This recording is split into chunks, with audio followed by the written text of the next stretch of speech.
reproduce the Ahmedabad assault. And he scored! He scored behind first ball! And as always, Anil Kumble remains the biggest Indian threat. As for Sachin Tendulkar, Oh, he's bowled in! He's shattered his stumps with an express delivery. the runs have deserted him so far, but this could well be the return of the master. South Africa have their own match winners. Lance Klusener made a sensational debut at Calcutta. His 8 for 64 allowed his side to level the series.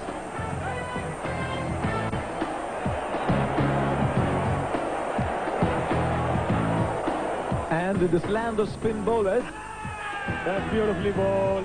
Paul Adams could well discover himself. Herschel Gibbs has arrived. And that is played beautifully. 4 runs. He's got scores of 200 and 171 against India A. So the stars are here, the series is level 1-1, and there's everything to play for.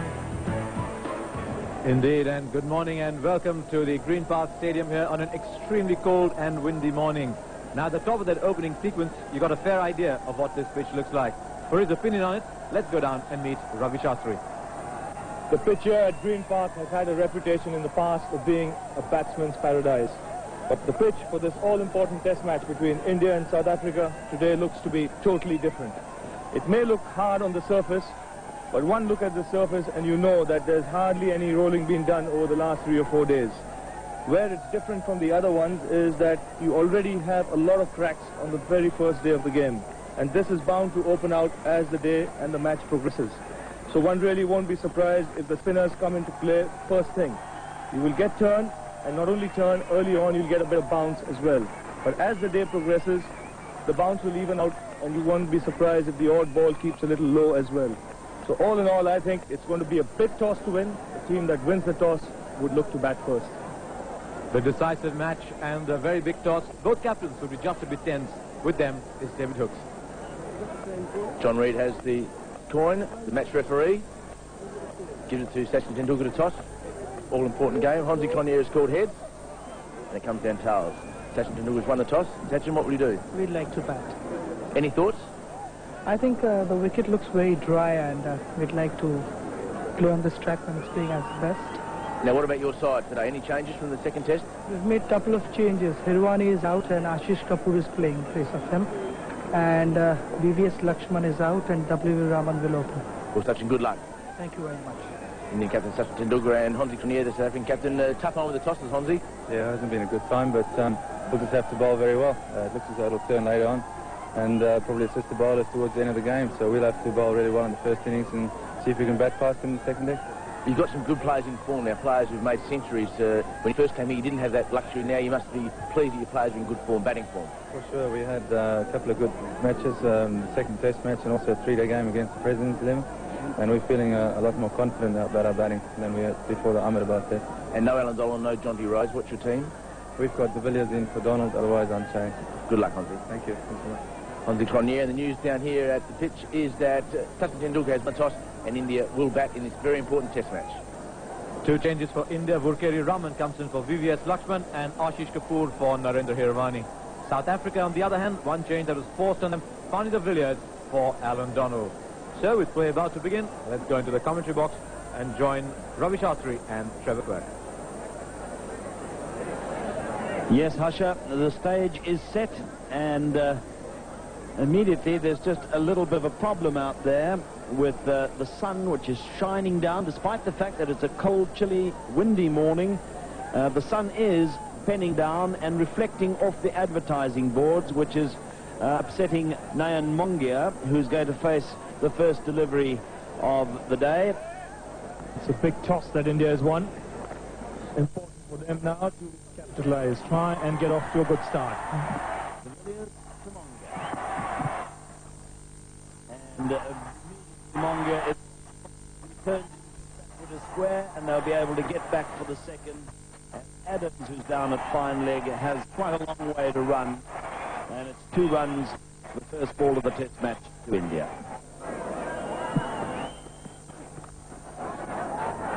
That'll beat the man at mid-off. So Raman gets off the mark with a very, very fluently struck boundary back down past mid-off.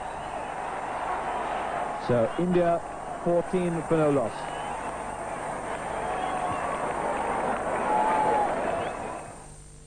On the offside, he's opened the face of the bat, and that ball's gone for 4. Really, just a slip. That was a pretty easy area to get runs from. Yes, with the field that de Villiers has got now, that ball's got to be a lot fuller than that. Not allow the batsman to just adjust, open the face, and run it into whatever area behind the wicket that he wants to. Slower ball, and nicely run away for 4. Very loose bottom hand.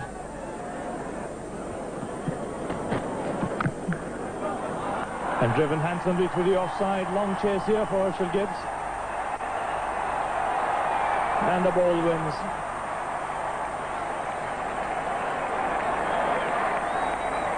So another boundary for Raman on the offside.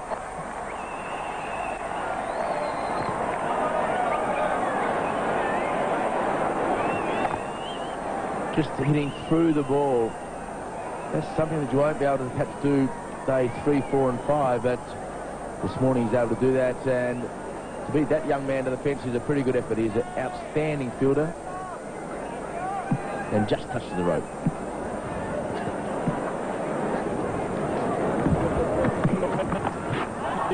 And pulled away nicely by Raman on the onside. That'll go all the way to the fence. Control that shot extremely well, and it's 35 for no loss.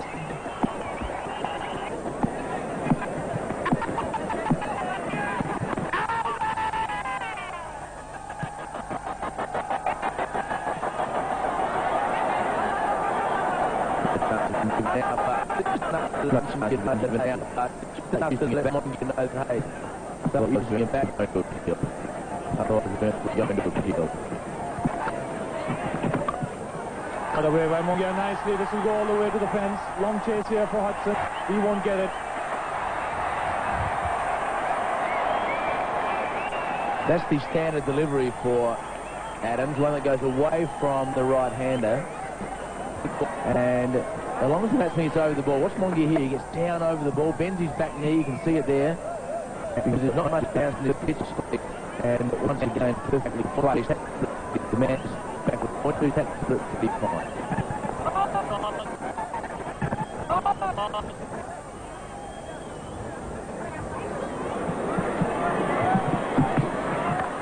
It's a short, and away it goes. 4 runs, just backward a square. And India 47 for no wicket.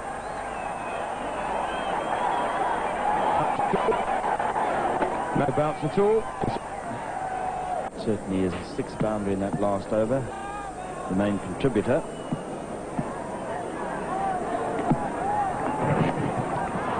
Not a good ball down the leg side, and it's just helped on its way, and it'll run to the fence.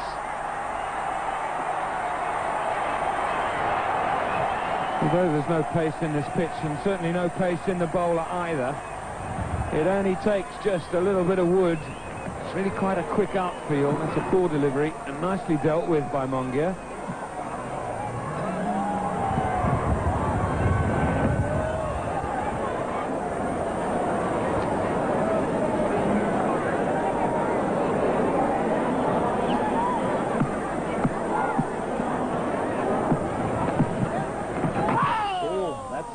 Chinaman, and for a moment he thought he had his man there, but he just got a bit of bat on it, and he gets a single, so it's the 50 up. So it'll be Paul Adams to continue, but to the left-handed Raman. The individual scores just closing up a little bit now. 6 between the two of them. Adams to bowl to Raman. He got him out in the match that was just played during the week. India A, Raman opening the batting. He was caught and bowled by Adams for 32. And he was very nearly castled there.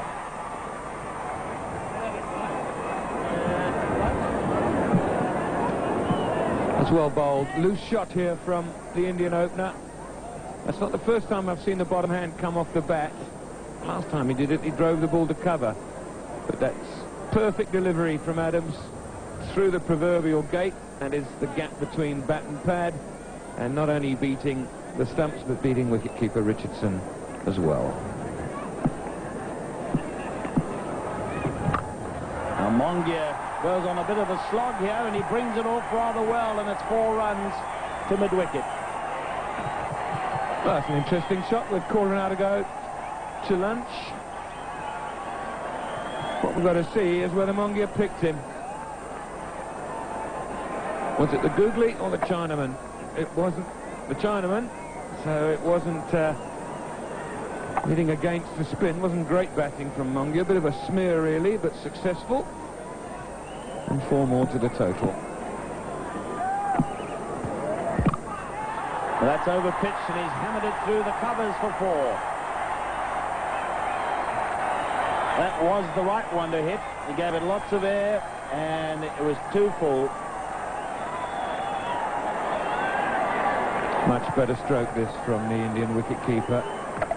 Left foot really didn't move too much either, but the ball was so full, it didn't need that foot placement in order to dispatch it to the boundary.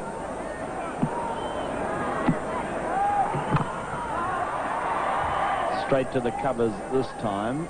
Herschel Gibbs to do the fielding. His test career, 64 wickets, the average much the same, it's around the 30 mark, but you see he's never taken 5 wickets in an innings. This is down to 3rd man for 4 runs. There's nobody there, and the way he angled his bat, it was very safely played between the first slip and the gully. Not only the angling of the bat, but the stick. And I think probably Hansi Cronje's gone back into lunch feeling that maybe 4 boundaries too many were struck. He would have been happy, I think, with 60 for no wicket. Well, he would have loved a wicket, obviously. Would have liked 2, but 60 in the morning session would have been more satisfactory. As it is, India have got off to a very stable start indeed. Straight through, and middle stump goes out of the ground, and what a start for South Africa immediately after lunch. So Mongia, a centurion a couple of test matches ago against Australia, and McMillan has picked up his vital wicket.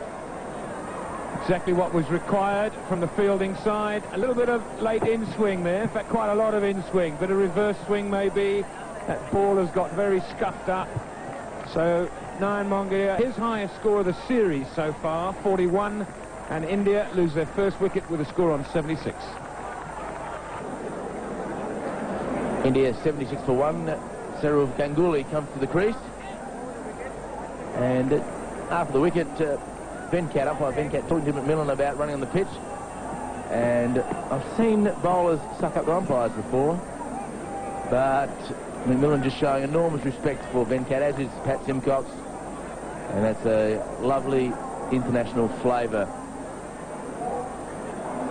Umpire Venkat, umpire Shepherd at the other end, 2 of the most respected umpires, but no need for the umpire to come into play with this delivery. As Robin Jackson said, late in-swing. You see the shiny side going to where it shouldn't be going, if you know what I mean, and that is that generally the shiny side goes to the opposite side of where you want it to swing, but this late in-swing there has become more the norm, Robin, since you retired. Very much so. Last ball of the over. So a good over for South Africa, a wicket maiden for Brian McMillan. He has 5 overs, 1 for 12, and just showing the wicket again and just talking about that late swing, Robin. It's something that some people find very difficult to comprehend and understand. It's not an easy thing to describe, is it? It isn't, because all the coaching manuals will tell you that if you want to bowl an outswinger to a right-hander, then the shiny side is on the side of the pitch, but you can clearly see where that shiny side is. Oh, that's brilliant that we can show it to you that clearly. It's on the onside of the pitch. That would normally swing out, but just watch it swing in. Reverse swing, they call it.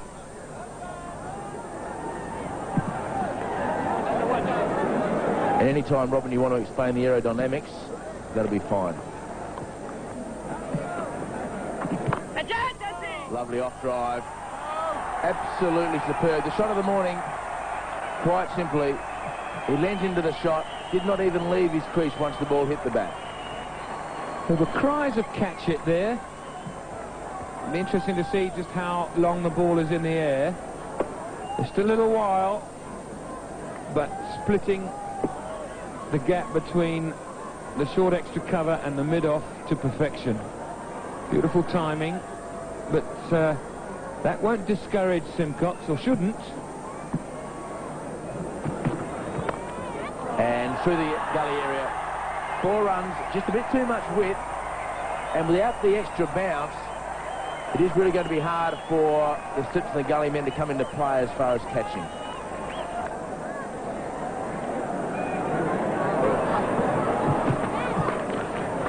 So, consecutive boundaries to Ganguly. He got off the mark with the first one, and he doubled his score with the second.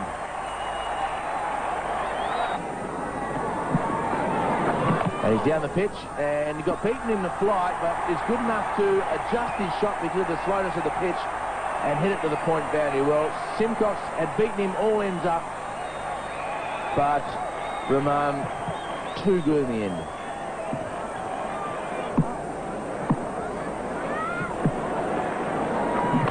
And he's got over the top.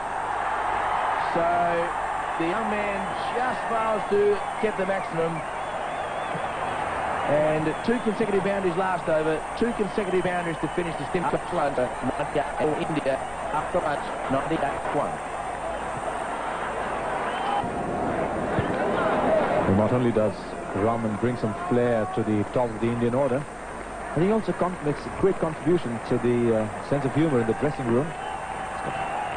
Can have you rolling over with laughter sometimes. It's a serious moment for him.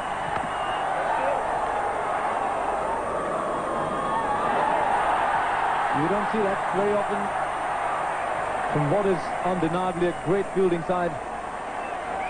100 on the board for India.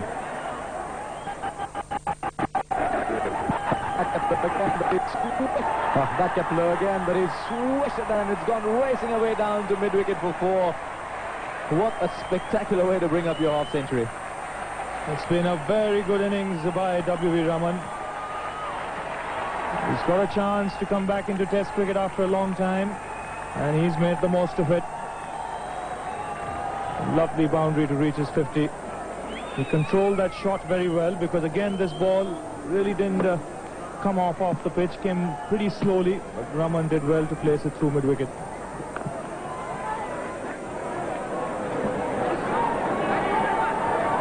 That's his 4th 50 in Test cricket. Bob Woolmer there received a memento yesterday, just commemorating the services of his father when he was playing cricket here. The morning newspaper said he was pretty moved. Good shot from Raman. Just beats the man into the boundary. Well, this is a glorious piece of timing from Raman. He's not hit it too hard. He's just punched it off the back foot. Opening the face of the blade at the right time and getting the placement right as well.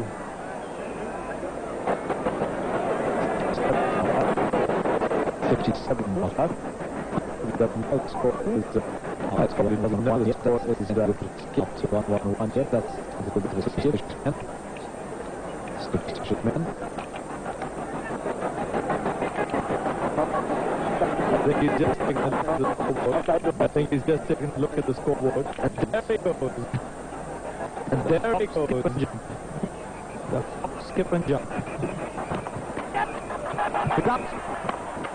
Just a slightly loose shot right side off that. He's got it spinning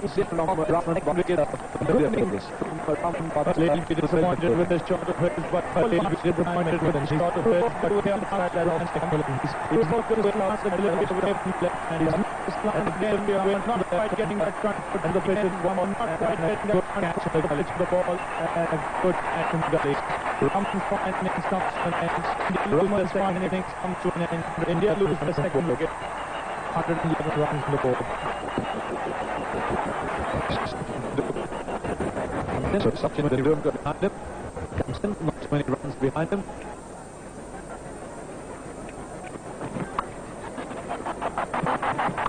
Beautifully done.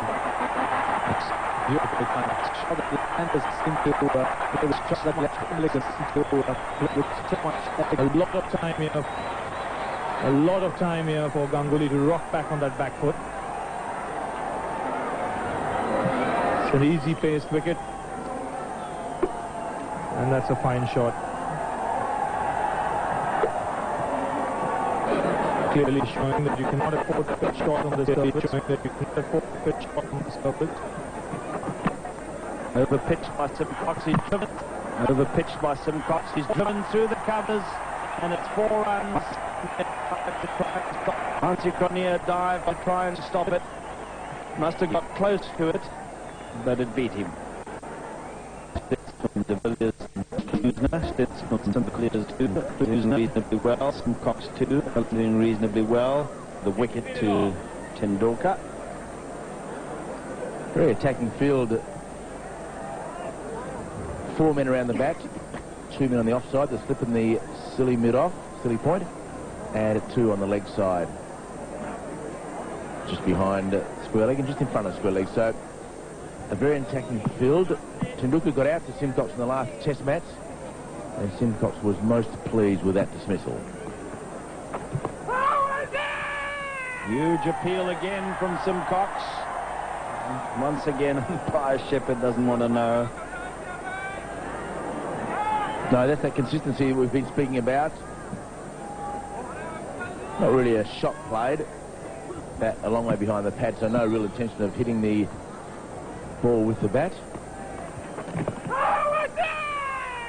And again, Simcox feels the same.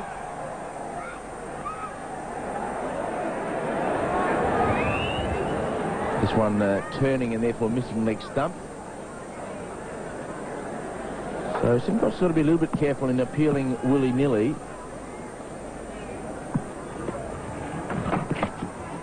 The turn there for Simcox. Kept low too as it went down the leg side. Well taken by Dave Richardson.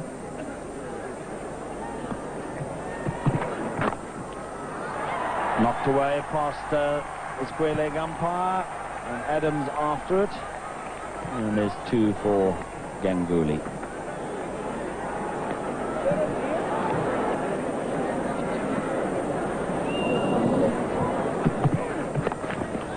Again, it's away on the onside, this time backward of the square leg umpire, and once again they'll get 2 runs as Kirsten has to do the chasing this time.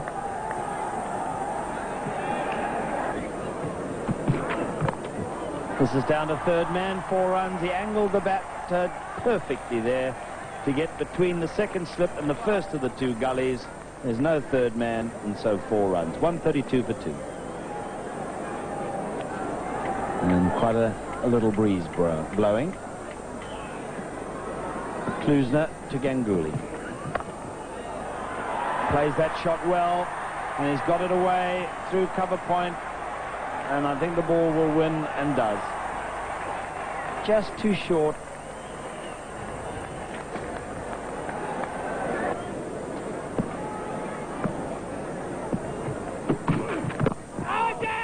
That appeal will be turned down and will bring the afternoon session to a close. The players will go off for a cup of tea. And a good session it's been for India. Not a bad one for South Africa. They got 2 out. Lunch 76 for no wicket. Tea 155, so 79 runs in that session. Only 3 more in the end.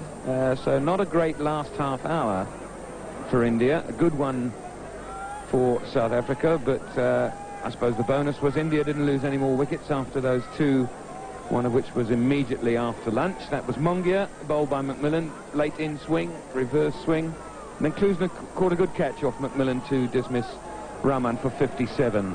Ganguly's played beautifully for 39, and Tendulkar cautiously, one can only say, for his 13 to date. 5 bowlers used. De Villiers didn't bowl this afternoon, to my recollection. Klusener, Simcox, McMillan and Adams all did. And that is the situation at the tea break. 1:55 for 2. Peel for LBW, and up goes the finger. And Ganguly has been trapped, LBW, by Hansi Cronje, having his first bowl of the day after the tea interval, and that a very important breakthrough for South Africa. Ganguly, LBW, Hansi Cronje for 39. I said earlier in the day that umpire Shepherd wouldn't be frightened to give wickets, give LBWs on the front foot, so long as he's happy that it's pitched on, it's travelled on, and he can see where it's going to finish. And that did all three. It's hit him well below the roll, although he got forward. We'll see more of it when we come back. 39, Ganguly, India, 160 for 3. Rahul Dravid is the new batsman, and Hansi Cronje is in at him. And let's take a look again at that LBW. Ganguly forward. There's no doubt about that, but that ball pitched on the stumps and with the swing held on the wicket.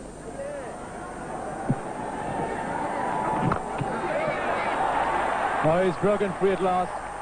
That's gone for 6. After what seemed an eternity of strokelessness, Sachin Tendulkar has decided that's how he's got to play his cricket.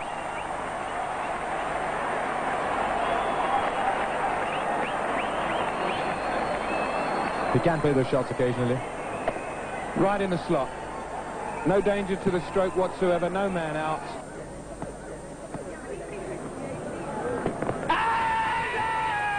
Now an appeal on that one he's given him. So Rahul Dravid, strokeless for so long, has realized what it is not to score runs at all. One mistake and you're gone. India lose their 4th wicket for 185. Well, umpire Venkat Kagavan hasn't given anything all day, but he's seen the ball pitch, straighten. Tendulkar had his back turned, and had that throw hit direct, they would have been run out by quite a distance.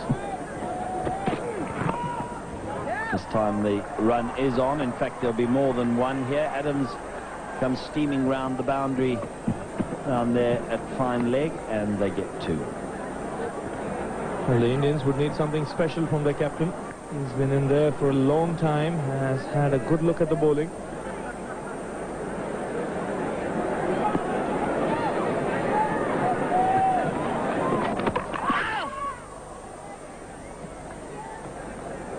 Well, the sounds, for a moment I thought that Kumble had chopped that onto his stumps, but it was the noise of the ball hitting Richardson's gloves.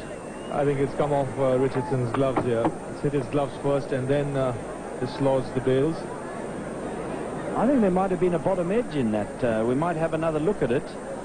But, of course, a bottom edge, very difficult for a wicketkeeper to take.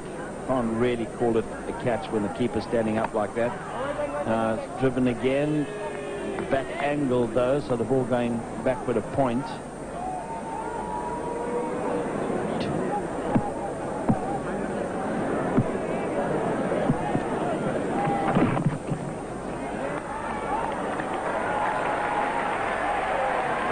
Well, he brings up the 200, that single. South Africa will be quite happy to have Kumble on strike.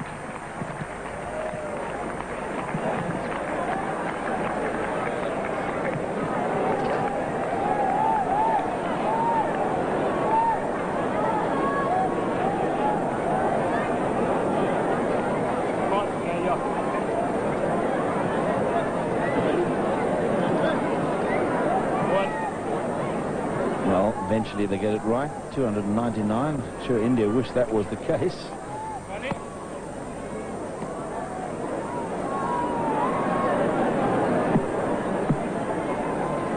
Extra close man comes in for the last ball of Simcox's over to Kumble. Again the appeal for LBW. You won't get those from umpire Shepherd. 200 for 6.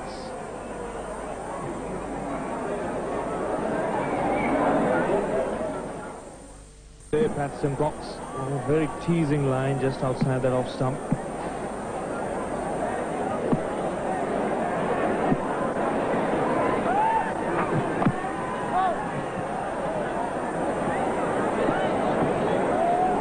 Just what he wants Kumble to do there. That was way outside the off stump. It turned back, and Kumble was trying to give himself a bit of room to cut. And he should have just been defending.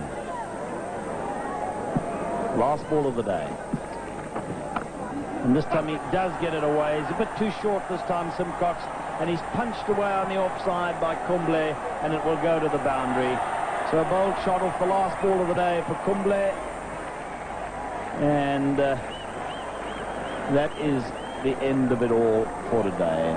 And umpire Shepherd and Simcox continue their conversation, even after the day. But there goes Hansie Cronje. Now he'll be well pleased with what has happened today.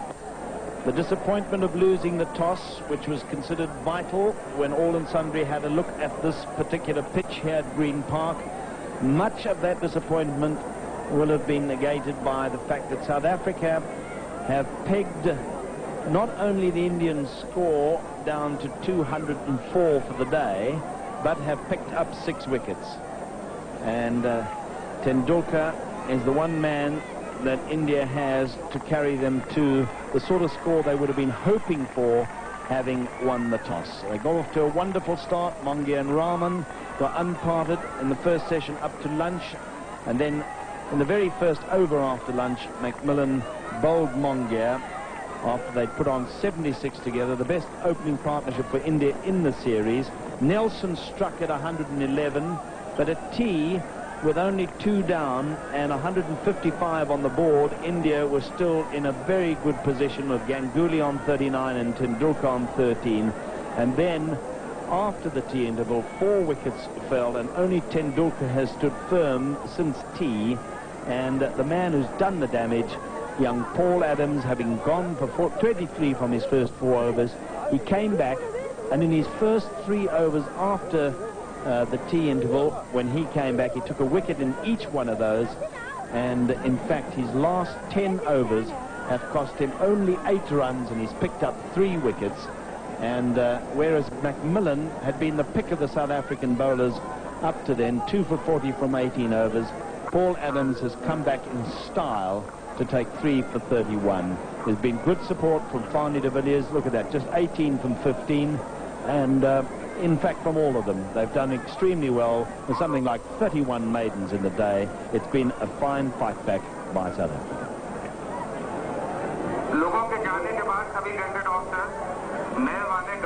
So 204 runs in the day. With me is David Hooks. David, not the brightest day of Test cricket you've ever seen. No, it's not, because of the lack of runs, particularly when 76 came in the first session. And I think that we've seen over the last 18 months, results have occurred in Test cricket because around about 280 to 320 runs per day have been the norm. So it's been a disappointing day, and I think that Tendulkar would be disappointed when he walks into the changing rooms now. Well, he is battling personal form, really. Do you think that had a major bearing on the way India played? Well, I'm sure that it did, because when one of the best players in the world is trying to find some form, that it must affect the blokes at the other end of the crease. And I just felt that India got bogged down with Sachin trying to find his own form. Now, he'll find it, there's no question about that. But it probably cost him a couple of hours of vital cricket today, and we'll have to wait and see over the next 2 or 3 days what happens with that. Just 49 runs in the last session. Do you think South Africa really won it back over there? Yes, they did. I think that when it was none for 76 at lunch, I think they were looking for something like 280 to 290 in a day. So they would be very, very pleased. And I think that Cronje has done very well. He's worked very hard with his bowlers. The bowlers have worked very hard. The 2 bowlers that Robin Jackman's about to speak to did wonderfully well.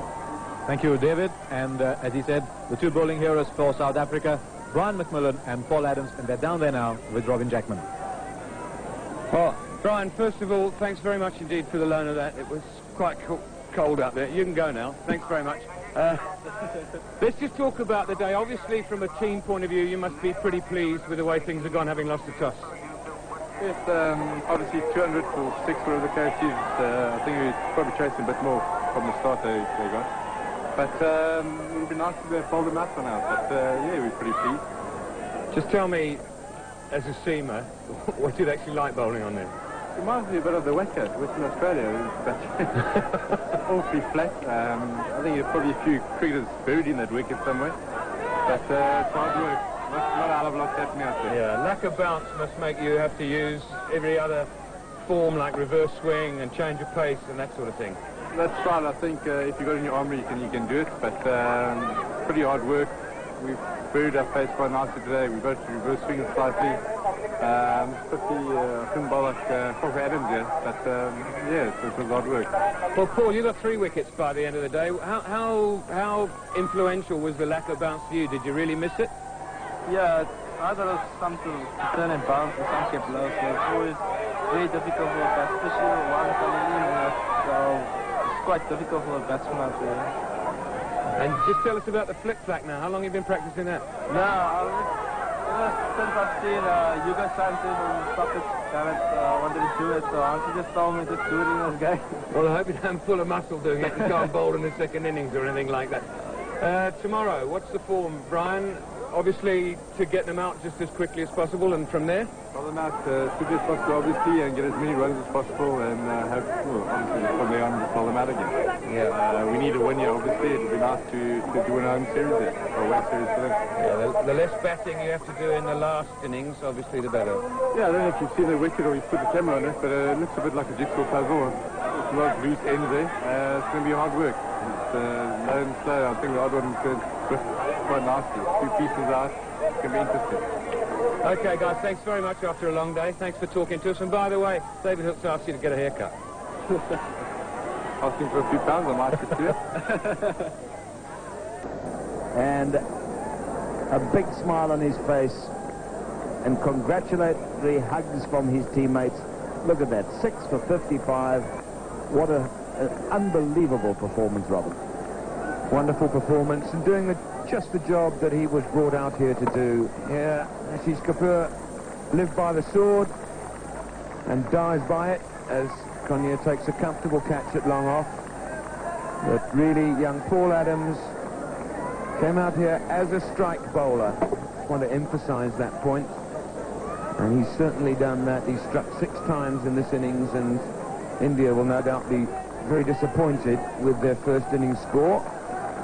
It might still be proved to be an effective score, but I think when Sachin Tendulkar won the toss yesterday morning, he didn't anticipate to be fielding halfway through the morning session of day 2 with only 237 runs to the team's name.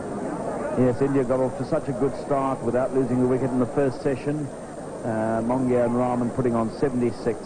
But then the slide started, and only Tendulkar after that with his 61, he got out today as well, trying to hit Adams while the tail end was with him. 237 all out. Very disappointing performance for India. And tremendous bowling from the South Africans. They stuck to their task. They put the disappointment of losing the toss behind them, and typically they got down to the business of doing the job, but every single one of them performed creditably. But the star of the show, 6 for 55, Paul Adams. Well, again he hits it in the air. This time it's to the right of Prasad, and it's going to go for 4 down the ground. But again, it wasn't a convincing shot from Gary Kirst for no wicket. Right hand.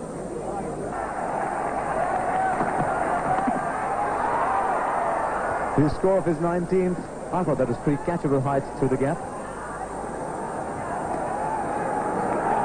It was catchable, but there wasn't a fielder there. And lucky for Hudson. Thick edge. There is no third slip. And another boundary for Hudson.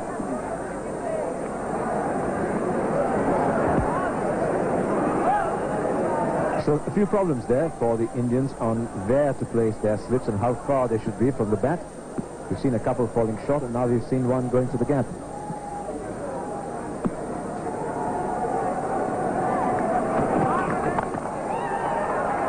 Pulled away, and that will be 4 runs quite easily. A few players in world cricket that play the shot better than Andrew Hudson. Even though he's on the front foot, that's his initial movement. He's so quick to spot the short ball. This pitch lacks the pace. He has enough time to, in fact, drag it from outside the off stump, just behind square and into the fence. The second boundary of the over.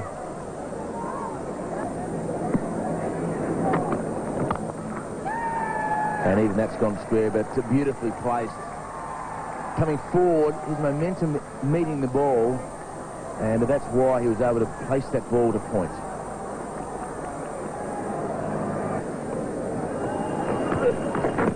Lovely ball, fast ball, and he's given him.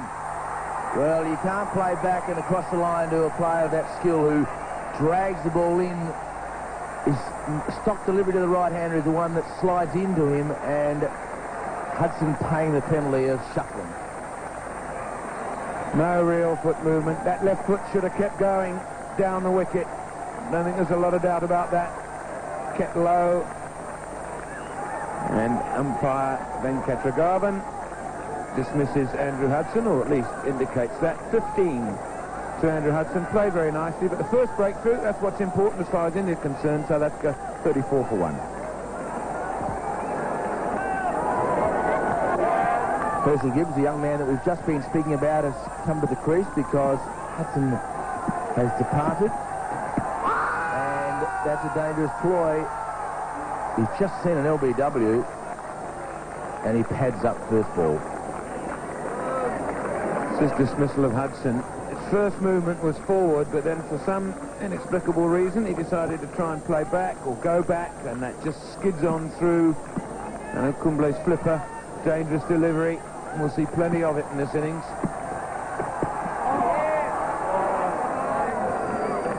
The end of a successful over for the Indians. South Africa 34 for 1.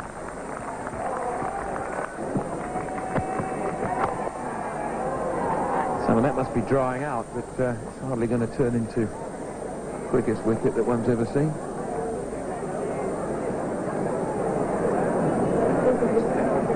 And the man doing a bit of jigsaw work there. He's given a jigsaw as a youngster, and he's filled in a little bit of a mosaic piece there, but he's right adjacent to the pitch. You see him there? And he just drags a bit out with his spike, which he then puts back in. Should have put it in his pocket and kept it. That would have annoyed the groundsman at the end of the day. Can't find the missing piece.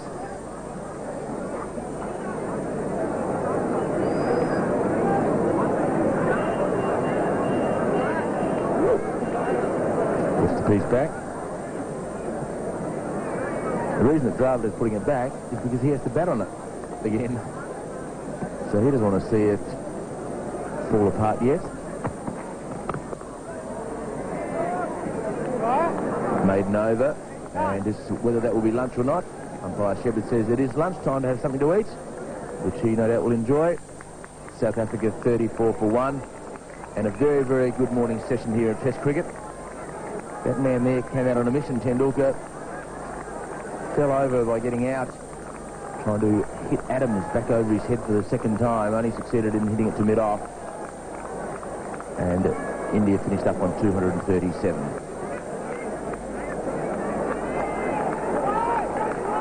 South Africa had just over an hour to bat. In fact, 16 overs. They lost the wicket just an over and a half before lunch, and that of Hudson. LBW to a slider from Kumble, a flipper if you like, one that just kept going and really did do Hudson pretty comfortably. Kirsten looked pretty good, and Gibbs has just come to the crease. So Kumble coming in quite late after some 12 overs had been bowled. Kumble was brought into the attack, and it took a wicket, the wicket falling at 34. This is a summary of the game so far. Yesterday morning, Tendulkar won the toss, and India 237 all out. 4 players got a good start, you can see there. 2 opening batsmen, Ganguly and Tendulkar, but nobody could do the real damage. And Adams did the damage for his side. 6 for 55, a 19-year-old, a sensational performance. McMillan and Cronje bowling well as well. South Africa with 16 overs to bat before lunch on the second day, 34 for 1. Beaten outside the off stump, but it's gone for byes. Didn't carry to Mongia, and those are the depressing things for the bowler, that even if he had edged it, it wouldn't have got to the keeper to have got him out, especially in playing a defensive shot like this. An awkward bounce there for Mongia. Ball really not carrying from Prasad.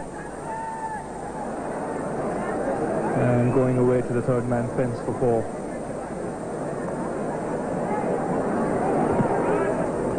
Prasad to continue. What do you think, Ravi, is in Tendulkar's mind in terms of how he's going to rotate his bowlers? I think when the ball is hard and new, he wants to have a medium pace at one end and a spinner at the other.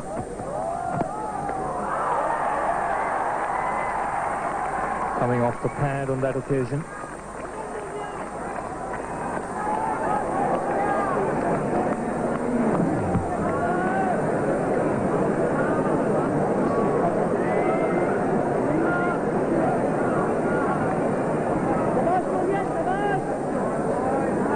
Because by doing that, by having a medium pacer at one end and a spinner at the other, it acts as a little bit of a variation.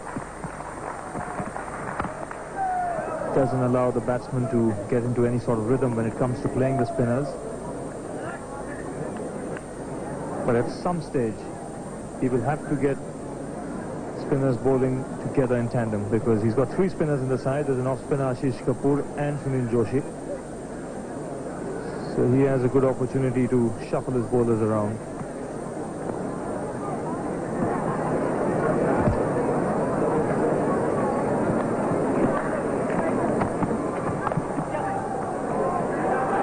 It'll run away towards the boundary rope. It won't get all the way down there. Nice bit of fielding.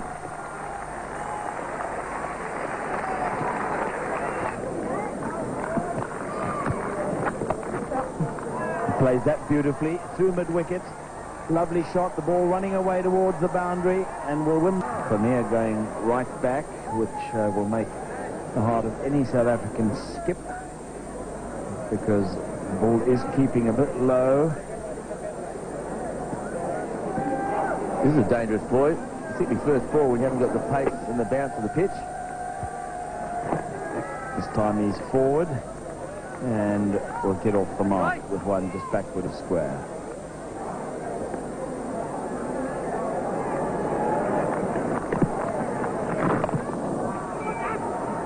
Cullinan now taps this one away backward of the square leg umpire for a single.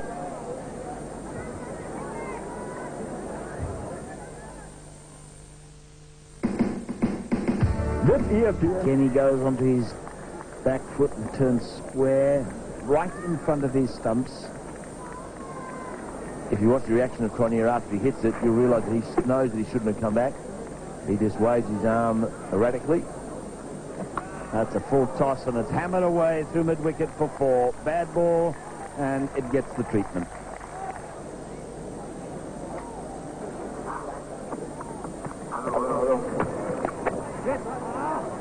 And they're all dressed in their cricket gear.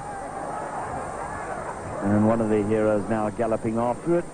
Not exactly galloping, or maybe I'm using the wrong words. And Dr. Irani charging out, and Prasad hardly galloping after that, but he got there in the end, and they got 2. Good ball that. Pitching on middle and leg. Cullinan did well in the end because he played it with hard hands and realised that he had to soften his grip, and in the end he did it pretty well. Nicely played to mid-on by Cullinan. He gets his weight up nicely for those shots. It's just a single this time. Perhaps not the same demons in this pitch as there were in Ahmedabad, but I think the difference between the side at the moment is that there are half a dozen centuries now for these South African batsmen in one form of cricket or another. There's the sweep from Hansie Cornier against the spin of the left-hander, of course. Easier to sweep Kapoor. And just going back to the boundaries, as you see the full toss being paddled around. Now, before that first test in Ahmedabad, no century to the South Africans for about 4 or 5 weeks. Suddenly in the last month or so, there's been 6 centuries made. So they're in better form to face good spin bowling. Hit well by Daryl Cullinan. He likes to play the left-hander like that by backing away, giving himself a bit more room and trying to cut him, hit him square on the offside. A lot of people say that's a dangerous ploy in case the ball keeps low, but you've still got to back your instincts at times to score. Doug Walters, the former Australian player, played that shot beautifully on these sort of pitches. Tapped away. to where umpire Shepherd was standing. He starts moving forward because he knows it's the end of the over and ends with that single.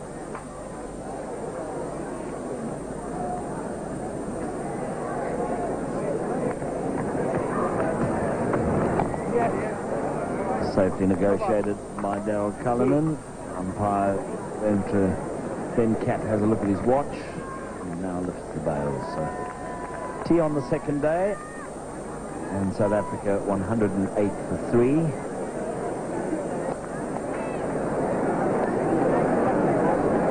The 74 runs have come in the session, the loss of 2 wickets. And we had 31 overs bowled in that session. And Daryl Cullinan and his captain will fight on after tea. It sums up the third test here in Kanpur for you. India all out for 237, resuming at 204 for 6 this morning, and they lost their last 4 wickets for the addition of just 33 runs. Paul Adams picking up 3 of those to end with his best ever figures of 6 for 55. Good bowling too by Hansi Cronje, 2 for 11. And Tendulkar getting out for 61 today. And South Africa in reply, 108 for 3, with wickets falling at fairly even intervals, just partnerships of 30 developing and then a man getting out. Kirsten, top score so far on 43. That would be Cullinan on 19 and Cronje, who has 8 that will resume after the tea interval.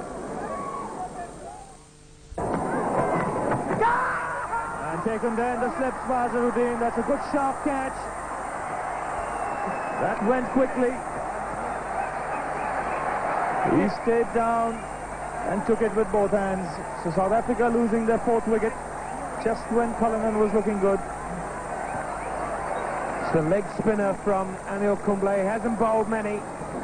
Full turns, as we've been very upright to start with, but he got down quickly. And Cullinan paying the penalty of looking to work a leg spinner through the onside. Out for a nicely played 29, but nevertheless out, and South Africa 121 for 4. Oh, he's bowled in. He's bowled in, uprooting the leg stump, and McMillan is gone for 1. And that's got them on their feet. And South Africa now 5 down. Well, Brian McMillan plays this way all the time. You watch him plant his front foot, stays there, tries to play around it, and a late in-swing. In contemporary parlance, that is reverse swing, and Brian McMillan goes, gives himself a rueful nod of the head, and McMillan goes for 1. South Africa 126 for 5. Wicketkeeper Dave Richardson is the new batsman, coming to join his skipper, Hansi Cronje. He does meaningfully, but he chips it up in the air, and he could be caught, and he is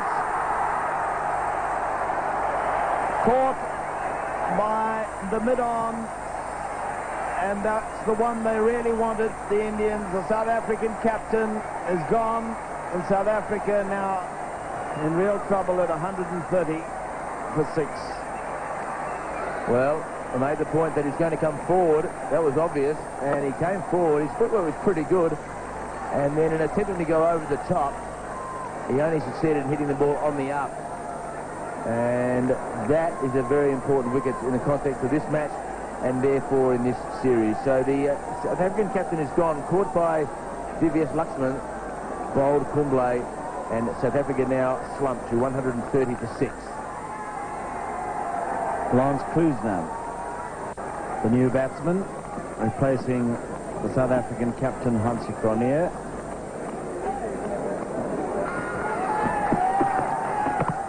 Oh, he's bowled. Chopped it onto his stumps. He likes to run them down to third man. That wasn't the one to do it to. It was too close to him. It might have just nipped back a bit. And Dave Richardson chopping it onto his leg stump. And goodness me, how the wickets are tumbling now. Well, too full to play back to, and Dave Richardson knows that Srinath has the ability to swing the ball in late. He closes his eyes there in frustration.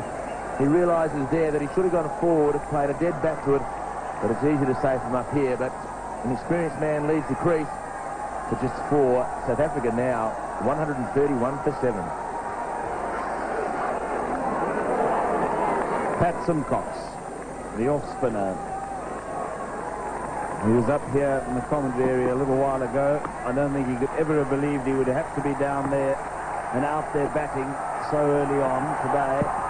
And now an appeal for LBW. It must have just been going down the leg side, but the way it hit him might not have been too bad a shout.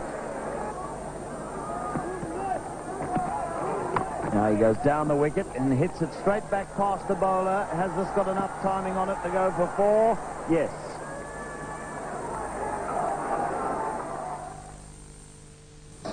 We'll look through that card at the end of the day, and Gary Kirsten will say to himself that he was looking to turn a ball against the spin, leading edge. Gibbs cutting an off spinner.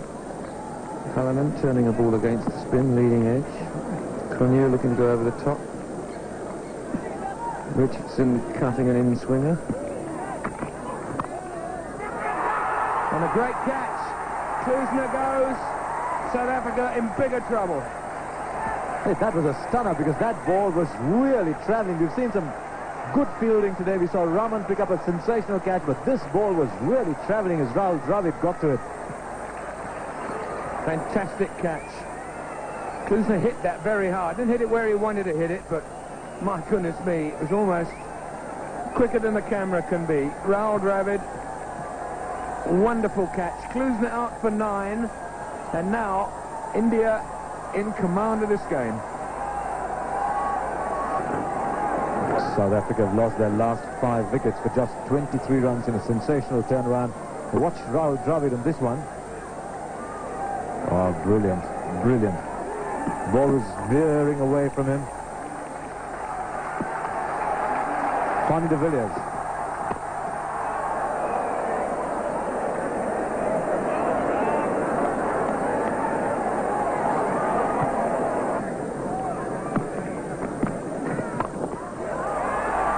Well, that's a typical Simcox shot. That's going to clear the boundary by about 10 yards. Good stroke. Simcox has waited for, well, actually he hasn't, because he's tried it a couple of other times and been unsuccessful, but this is right in the strike area, just the perfect length for it, and well over the rope and the billboards.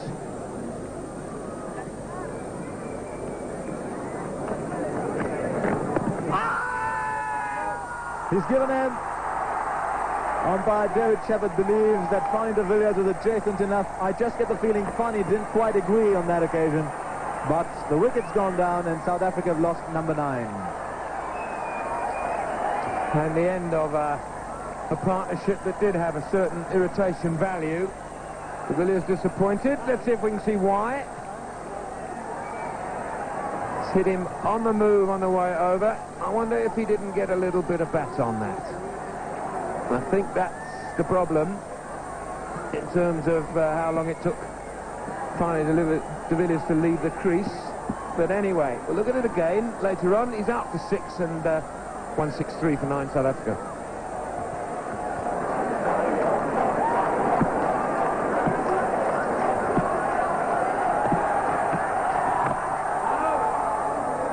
Last ball negotiated by Paul Adams.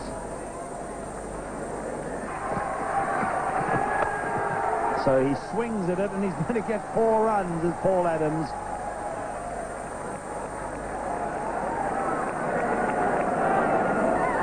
The closer South Africa can get to India, the better for them. Down the wicket he goes this time, and there might be a run out here because it was fiercely hit back by Simcox, and Josie just got a hand on it, went in crashing into the stumps. And I think everybody realizes that he is out, that he has been run out. I think even Adams acknowledges that, but they're going to wait for umpire Jaya Prakash to decide. Yes, when the ball did hit the stumps, after it hit Sunil Joshi's hands, I think Adams' bat was in the air. He had not put it down in time, and I'm afraid he might just have to leave the ground with South Africa being all out. We'll take another look. It's a terrible way to be run out. Yeah, his bat's in the air, and even though they haven't got the square shot, there goes the red light. They knew it, the players knew it, and that is the end of the South African innings, ending in quite bizarre circumstances. And South Africa all out for 177, giving India a lead of 60 in the first innings. And a great opportunity lost by South Africa, having bowled India out for 237, which is a great effort. India having first use of the pitch. They really had to capitalize on having achieved that by piling up a sizable lead, and they have failed to do so. After being 121 for 3, they collapsed dramatically. Very disappointing performance by South Africa. Let it be said immediately, though, that it was a very good bowling performance by the Indians, and I thought, Ravi, they lifted their fielding too. Yes, their catching was excellent. They didn't drop any catches that came their way, and all the bowlers made sure that they kept the pressure on the South African batsmen. The pressure was relentless. Kumble 4 for 71. Srinath bowling beautifully with the old ball, getting some reverse swing, picking up 3 for 42. Ashish Kapoor was the man who did the damage early on, 2 for 9. At their very best, and their bowlers. And what they didn't like as a wicket this evening, but they're not going to get it. Instead, there's going to be 2 runs here to Rahman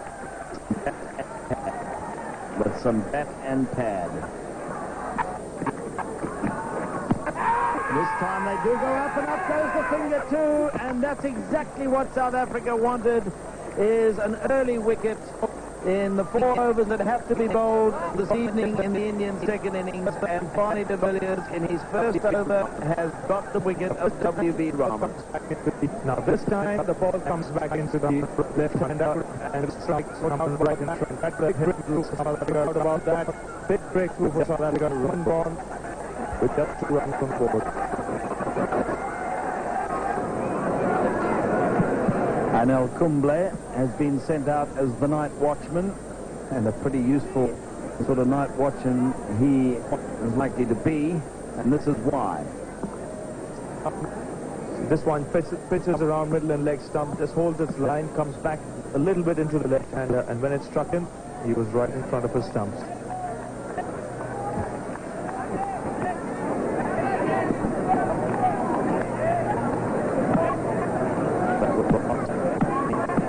That was the last ball of Fanie de Villiers.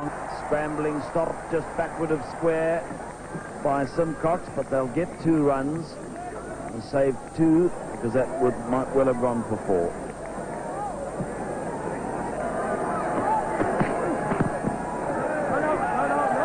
Again, it was slipping away down the leg side, and Kumble very eager to get off, and away they go to the dressing room at the end of day 2. The sun beginning to slip away,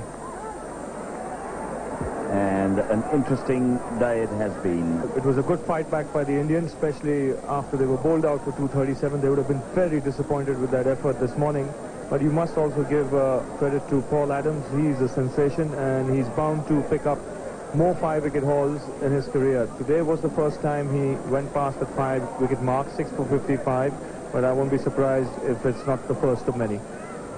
Yes, his previous best was 3 for 30 in the Ahmedabad Test, so he's having a good tour, having been flown out just before the Ahmedabad Test. 6 for 55, wonderful effort by the young man, but great bowling too from Kumble and Srinath today. It's been a bowler's day once again, and now India lead by 67 runs with... Now Nayan Mongia and the night watchman, Anil Kumble. And in the commentary box now, we've got Ravi Shastri, with him Robin Jackman. Thank you very much, Harsha. Good morning to all our viewers. Day 3 of this test match, and it promises to be a fascinating one. South African point of view, they'll try and make early inroads in this Indian batting lineup. They've already picked up 1 wicket. That was late last evening when W.V. Rahman was dismissed by Fanie de Villiers. Anil Kumble has come out to join Nayan Mongia. And from the Indian point of view, they are in a good position. They've got a lead of 60. And ideally, they would like to get at least 250 runs in this second innings. Good morning, Robin. Morning, Ravi. Morning, everybody. Early morning to some. Yeah, it's the one thing this whole Test series has held is a great deal of interest every day. You know, there's been lots of comments about the pitches that have been played on. Ahmedabad, Calcutta was a much better wicket, a good wicket for batting and a good wicket for playing entertaining cricket. This one here isn't quite up to the mark in terms of being able to play entertaining cricket as a batsman, but it still holds a tremendous amount of intrigue. 21 wickets have fallen in 2 days. South Africa, I think, being on the back foot without any shadow of a doubt, will console themselves to a degree that in India's first innings, India was 74 for no wicket. And realistically, they are less than that now, even with a lead included. More of that in a minute. Finally, de Villiers opens the day. And turned away by Mongia for the first runs of the morning. Single to fine leg.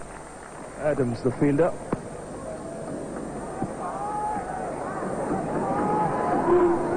India are happy to know that if they can, they've got a day and a half, 2 days if they like, to put up a real total.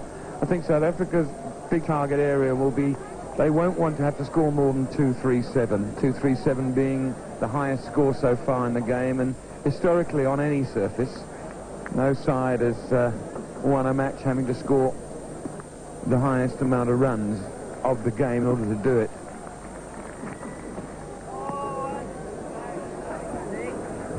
Finally, de Villiers getting the outswinger going early on, something we haven't seen as much of in this Test series from him.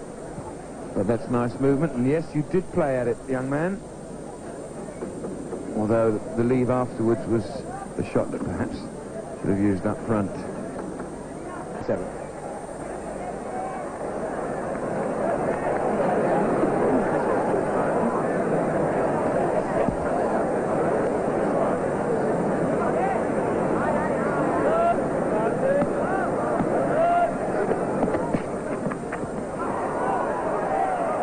And half a shout, and he may have dropped it in the end. I will say that Klusener was the only one that went up for some obscure reason, and he just hit Dave Richardson's gloves, and it may have just come straight out. Bang, onto the knee and out. Klusener's up there, you can see bottom left of the screen.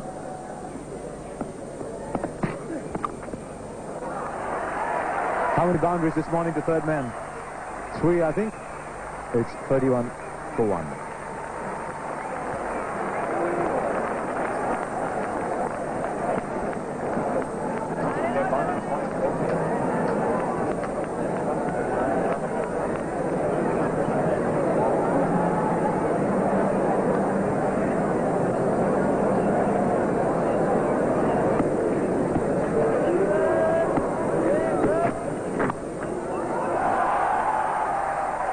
No solace at all for Richardson, just away to his left, and that will be 4 more runs.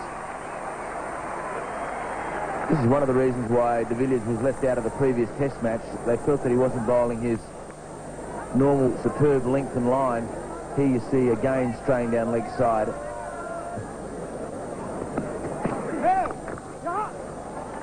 No ball signal, a hesitation here, and that would have been really close had he hit Herschel Gibbs. In fact, Mongia might just have been run out. Well, run out over no ball is sacrilege, really. Let's see if he would have been. I can't help but think he would. He wants it. There's the small hesitation. And comfortably on his way, had Herschel Gibbs hit. Well, I guess he's not learned from Calcutta.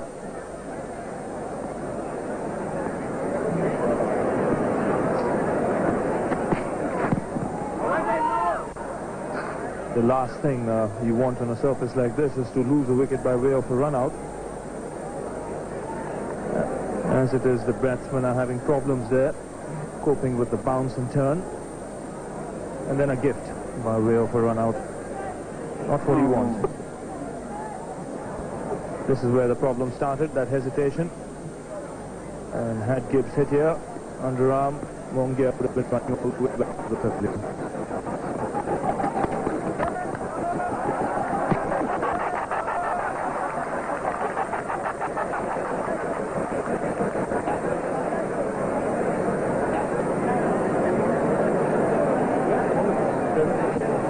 Gary Kirsten went down a little clumsily there. Thought for a moment he might have injured himself, as we saw Ganguly do. He certainly threatened to stop it, which is why no run was completed. Lal Salgia might just have missed leg stump. That one did keep low. Over. It's 22 for 1.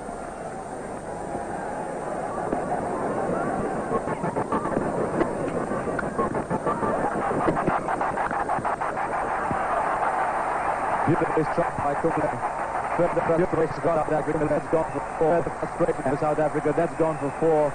And takes the lead up now to 100 as India go up to 40 for 1. Yes, very well described. Kumble plays this shot very well, the cover drive. He doesn't thrash it through the covers. You notice that? Just eases it through. That's just because he's not a genuine batsman. I know that he wouldn't like me saying that, but he doesn't play the flourishing cover drive and whack it to the boundary. But what he does do is he moves his weight very well.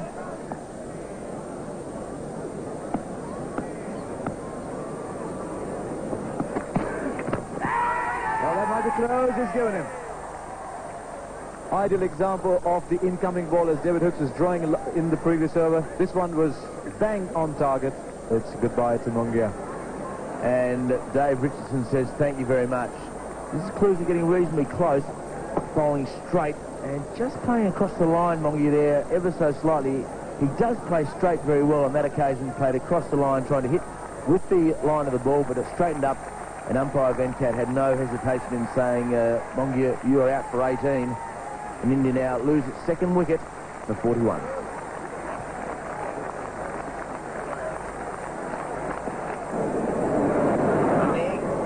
So South Africa have got the breakthrough they were looking for. The wicket of Nayan Mongia. India 41 for 2 as Sourav Ganguly comes out to bat.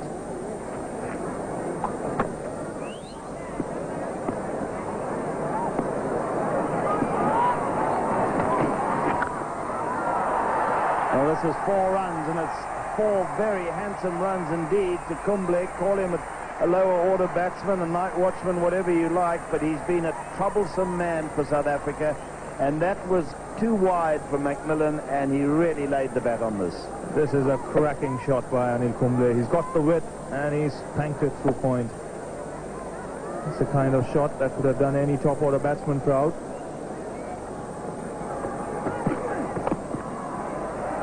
This is down between slip and gully for 4 runs. No third man. He's played a number in that area, and they've gone to the fielders this time through the gap. He gets a lot of runs in that area, Sourav Ganguly. And Kaluzna looking to angle this one across. Not quite timing it, getting it on the bottom of the bat. The ball going in the gap between second slip and gully.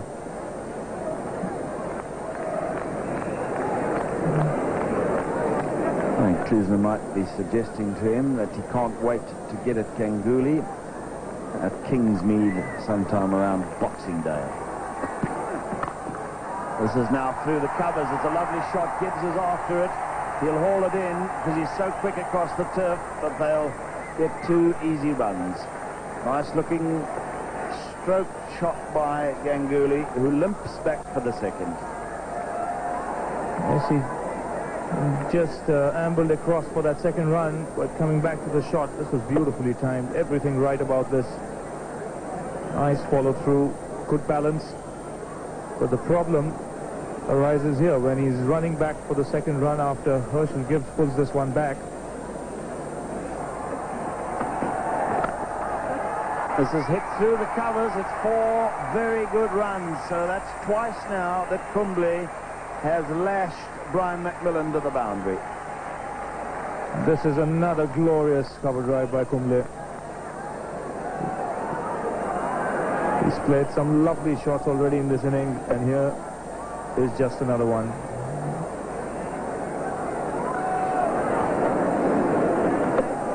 Right out there to the pitch of the ball, his front foot, and finding the gap on the offside.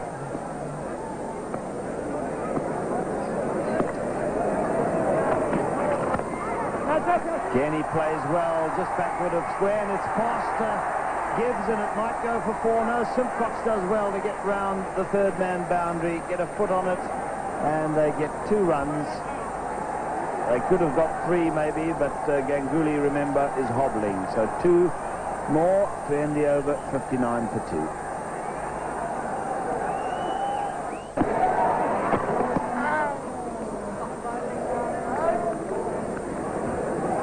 Standard delivery by Adams, very, very good.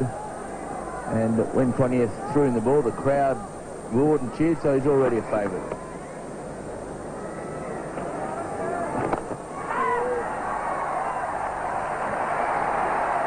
Well, another boundary for Anil Kumble. Having played and missed at the previous delivery, he didn't mess around with this one. Herschel Gibbs is in the covers. He put his hand up to catch it, and the only problem was he's about 14 feet too short.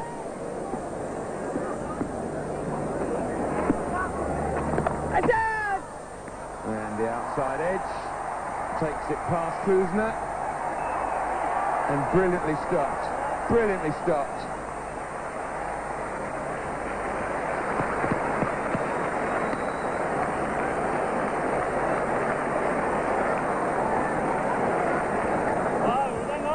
Well, just go back to the delivery first. Umpire Shepherd just accepting the fieldsman's decision. And a brilliant piece of fielding. Kuzma flicks it back quite easily, then falls across the line and gets the applause of the ball boy. So that is an outstanding piece of fielding. Very good delivery.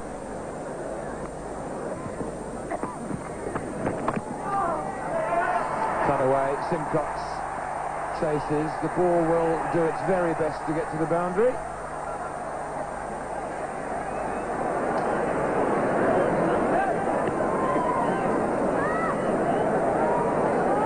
This is a very good shot, because you'll hear cries of ooh and ah and a bit of anguish by the fieldsman, but so well did he play that he was able to get it very close to the boundary, and it was only with the old man chasing it.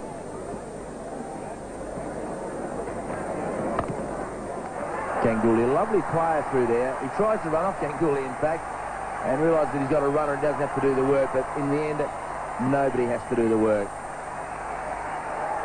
It's not a shot you would recommend Robin to youngsters to copy, but he just seems to be able to play it so well on these low, slow tracks. It's just perfect timing, isn't it? And he knows exactly what he's doing. Absolutely in control of it. And passes it well. A catch, and that won't please Pat Simcox. It's gone quite sharply past first slip.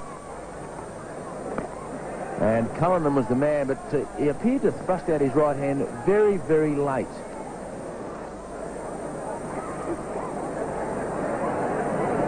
Having said that the ball went quickly, which it did, I'm not surprised Pat Simcox is a little concerned.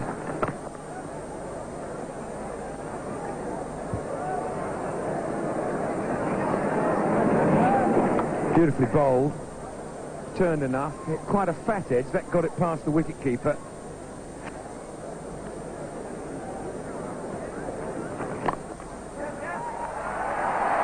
Ganguly is very good through the offside. Even with the injured back ankle, he's still able to get the ball to the boundary through the offside. India go to 91 for 2.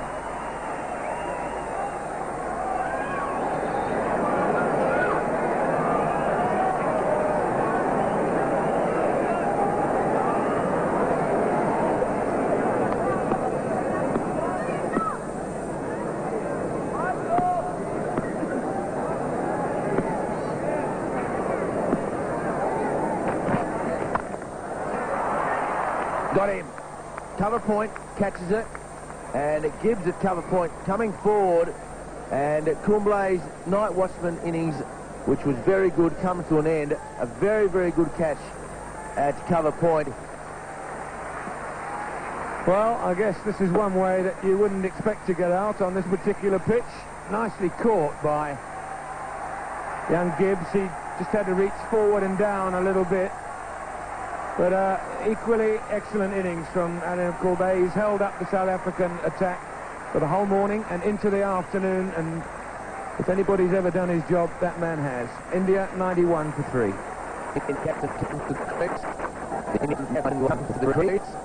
That's 91 for 3 because of this.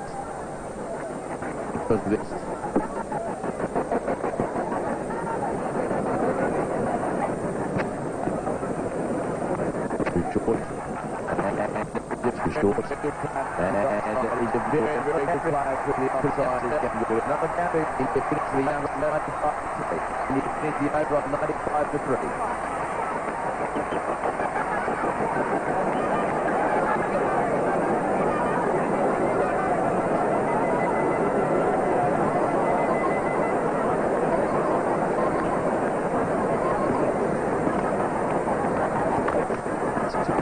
Driven through the covers, that's all right, ball and driven through the covers, 4 runs, 4 to 1. It's the top ball to 5. This is a lovely chance by Tendulkar. It's against the spinning ball. That front foot right out there. You're getting into it, finding the gap. Leaning into it off and finding the gap between the off and cover.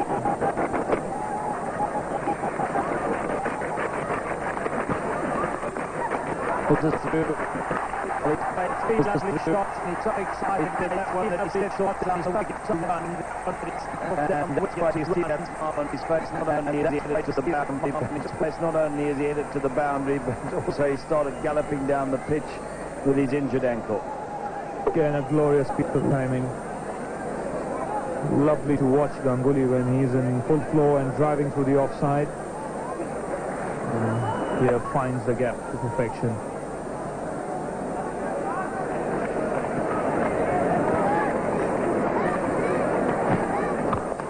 Another one, same place, same result. Well, that's an action replay of the previous cover drive. Beautifully put away by Ganguly, 110 for 3.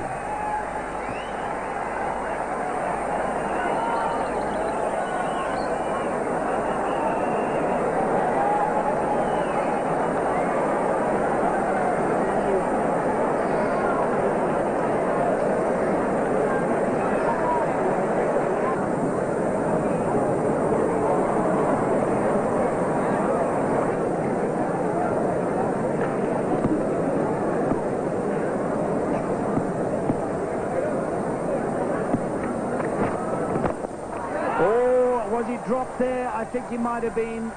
That's the position that Barney de Villiers has got Tendulkar on a couple of occasions. Gary Kirsten in at short mid-wicket, but it was very firmly hit by Tendulkar. And he dived away to his left, got a hand to it.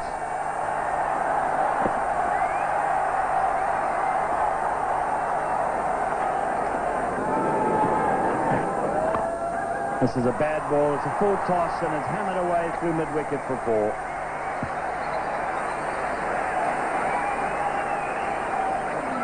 Well, Tendulkar has accepted this gift from de Villiers. And a lovely wristy shot past the onside. A lot of work being put there with the wrist. Simple reason for that, he wants to get that ball away from that close-in fielder there, Gary Kirsten.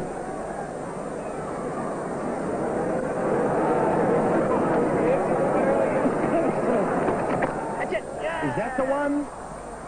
It's thrown up by McMillan, and away goes Ganguly. Yes, there's a deathly hush around the ground. So much so that for a moment one thought it was only just off the pad and that the South Africans, well, they didn't even really appeal. It was so obvious to them, but a brilliant catch by McMillan. It went very quickly and almost a carbon copy dismissal of the Gary Kirsten incident.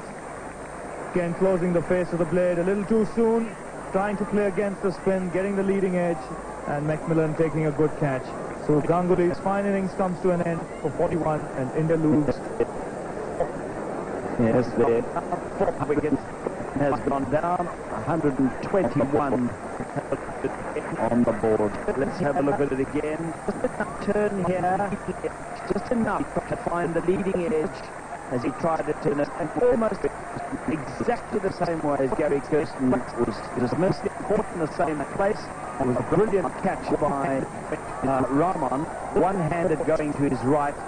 This was more straight at the fielder, and he accepted it with both hands, but it did go quickly off the bat. End of a fine innings, 121 for 4.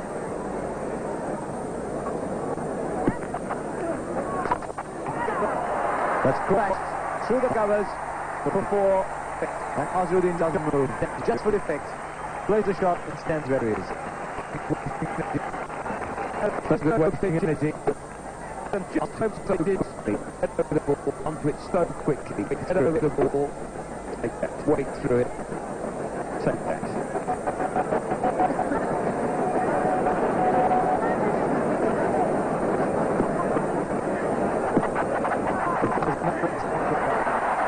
That's another example of that. 95% of the cricketers in the world will have given that to for 4. Mohammad Azharuddin has been agreed for 134 for 4.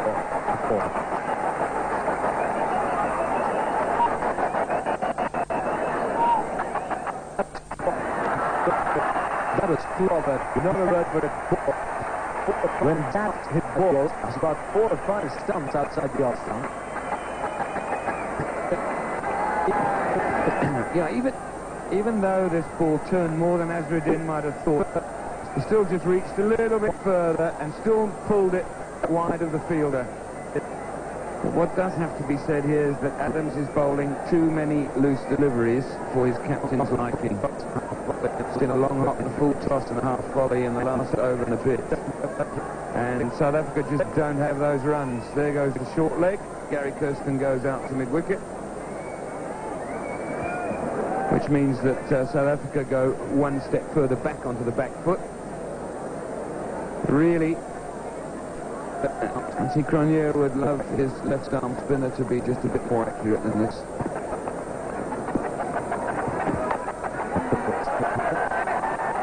Pick up a single here. Both Cronje and Adams would have preferred to have that man close in there on the onside, try and pick up a bat pad. And given the fact that Adams is tending to be just a bit loose, and loose not in the sense of I'm as loose as a goose, that coat of his, cannot afford to have so many people close in.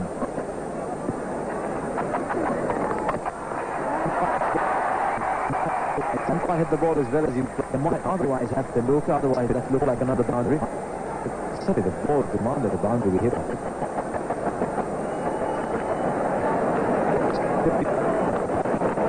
So India lead by 200.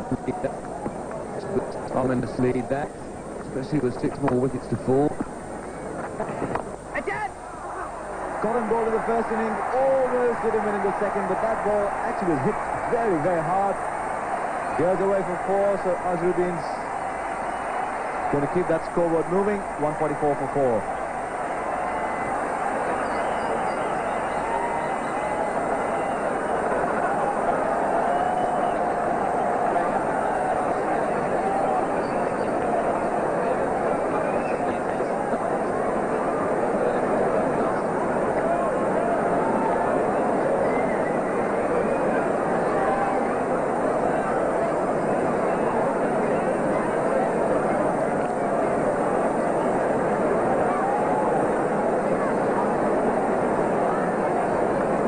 Last ball of the Paul Adams over.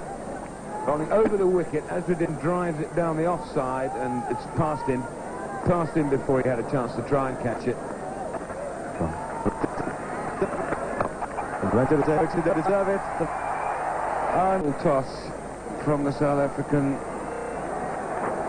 spin twins, and dealt with beautifully by Azharuddin, and equally well by the fielder.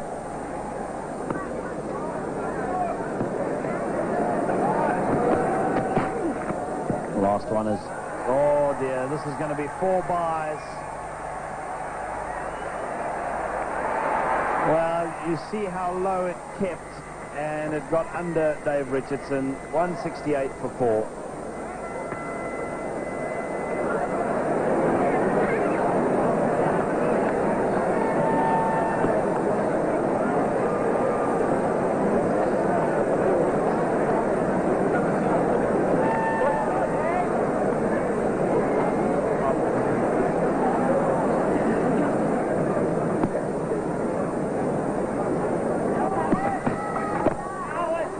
Tendulkar, just the single, because Gibbs is very deep in his backward point position.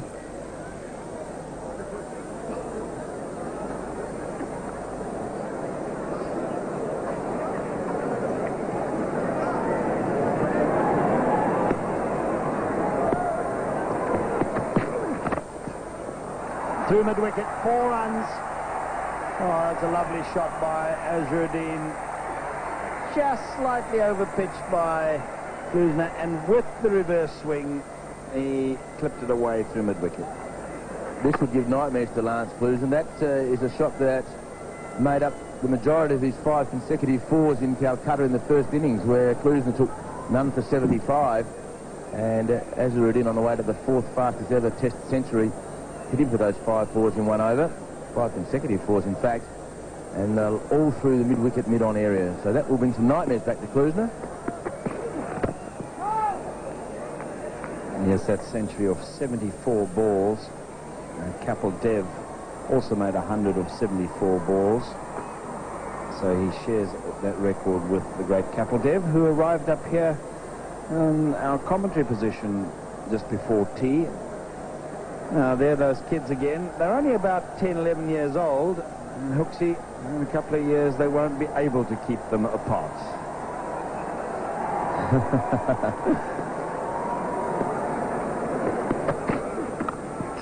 Well, that's 4.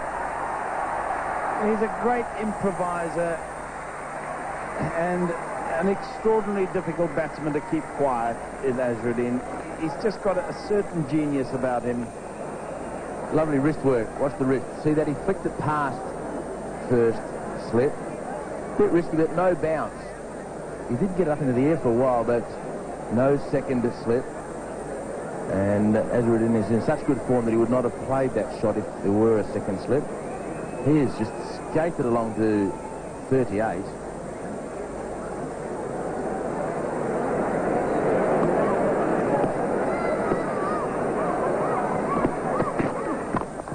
And now he cover drives, and it's 4 more. The fielders don't move. And Hansi Cronje's head just for a moment drops as that races to the boundary. That's 3 4s in the over. Azharuddin on song. Yes, that is a sensational shot. And the fielder's body language tells you what's happening to the South Africans at the moment. Look at that. They just stand there. They don't even go. They wait for the ball boy to throw it back. He's caught now. At last, Klusener finds the outside edge. And did that actually possibly somehow deviate away from Tendulkar, because he's been getting them all to come into the right-handed batsman, and it seems as though he might just have got this to hold up for a second. Yes, and found the outside edge. Yes, that's what happened. It hit the seam and held its own line instead of going into Tendulkar. He had a poor shot a couple of balls ago, and he will be disappointed. He concentrated very hard again, but he has been dismissed now for 36. Klusener getting some revenge. India 192 for 5. The new batsman coming in below Azharuddin in this innings, and this is why. Last ball of the previous over. You saw how he forced him off balance through Tendulkar. He realises there that he doesn't even bother to look at umpire Venkat and just slowly turns. Klusener is pleased, and so the young man should be.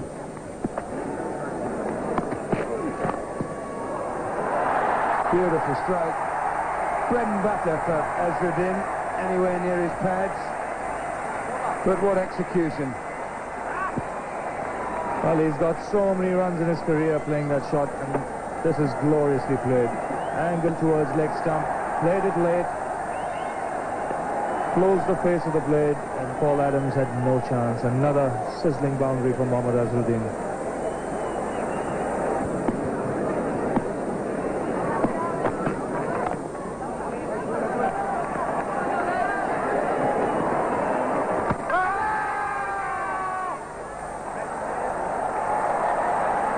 From here, I'd say he's in comfortably.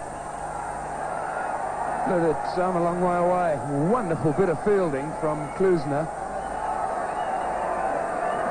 Is he going to hit middle? Had all three to aim at. Let's see what our third umpire has to say about it. Good direct hit here, but like you said, Robin, I think Rahul Dravid has made his ground comfortably. Yes, he has.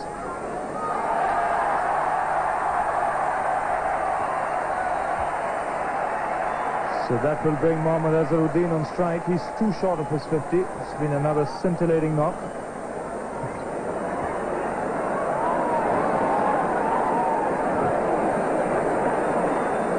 And it's been punctuated by boundaries all around the wicket. 48 in just 69 balls.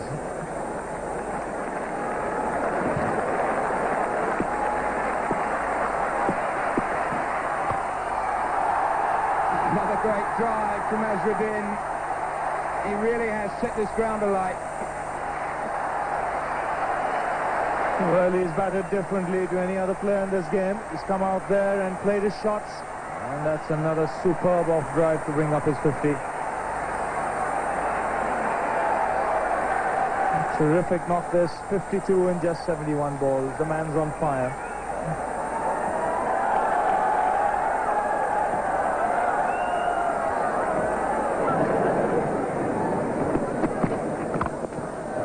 Oh, beautiful shot. Every few overs, Azharuddin unleashes this one. This really was an absolute gem. We know the skill of Azharuddin on the leg side, and he's not too bad, thank you very much, on that side, and he has just smashed that. And as he hits it, he says, thank you very much, that's the boundary 4. Some cricketers want to say, that'll be 4, no need to run. 11 fours. Make that 12.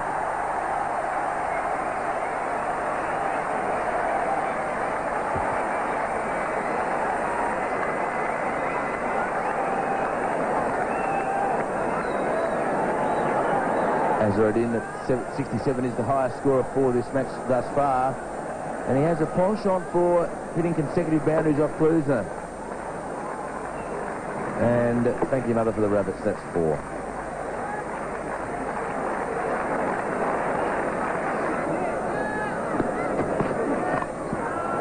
He's picked that up, and that's gone for 4. Down past square leg, in the air for just a while, but the fielder was in, and Mohammad Azharuddin shows he doesn't mind taking the odd chance. 225 for 5.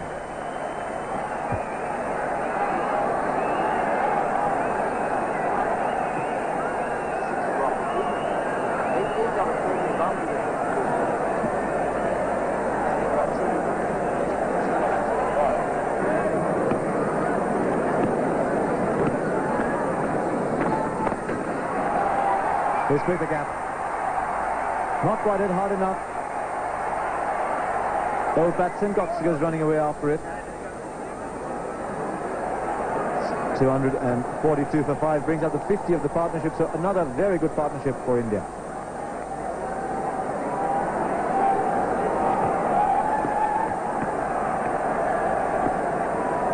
Lovely to see these two bat together. In a sense, Rahul Dravid is going to pick up with experience in the Indian side after Azharuddin has had enough. That will go for 4. Pat Simcox has just had a long run down to deep mid-wicket. He's not even going to bother running after this one.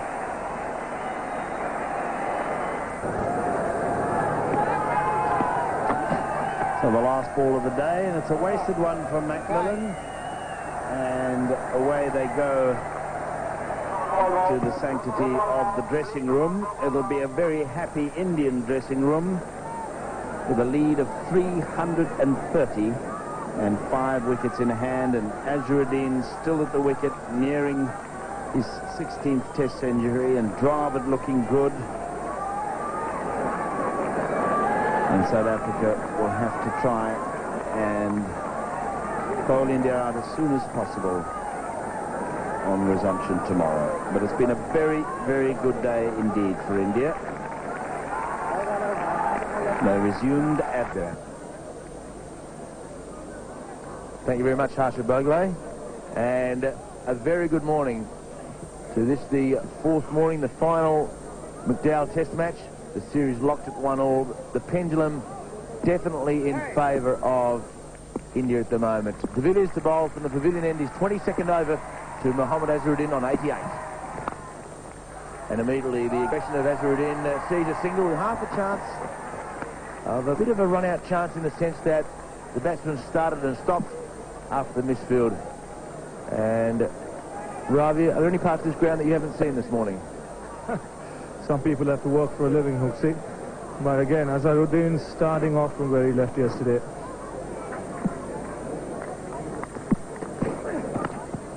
Azharuddin, very fine. It may well have been off the thigh pad. No, it's not. Umpire Venkat said there was back. No, it was. So, umpire Venkat signalling the 4 first and then the leg by.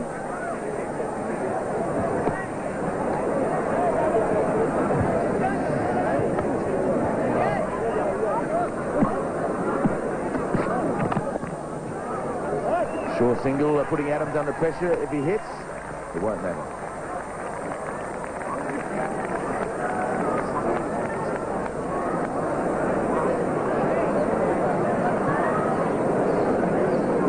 Good comp and good runnings by the two batsmen.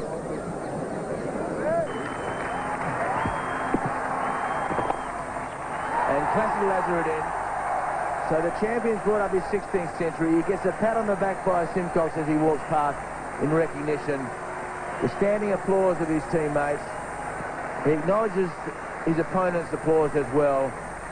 And one of the nice guys of Test cricket has just brought up his 16th Test century. Covers yet again. And I think, Robin, the message is now out. Get the runs as quickly as possible. You see, that's not bad bowling. That's very good and innovative batting. He's landed this on a length down the wicket, drive it. He's batting with freedom. Previous delivery was a poor one.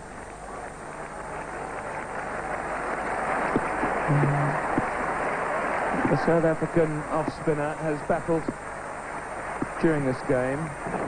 And that's Dravid's 50. And a very well-deserved and very well-played half-century it is too. It's 315 for 5.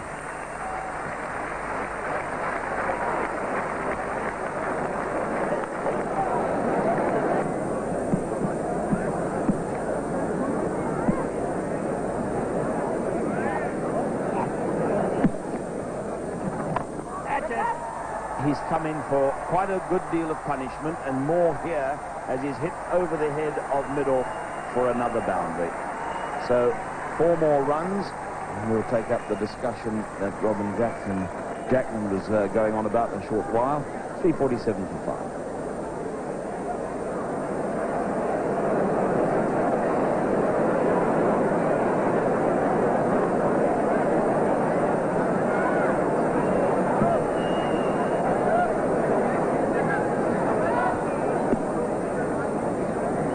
Let's not forget, though, the wonderful performance of Adams in the first innings, 6 for 55. We're disappointed that he has not been able to repeat it, as Gary Kirsten down at Long On can do no more than watch it sail over his head, and up goes umpire Shepherd's hands maximum.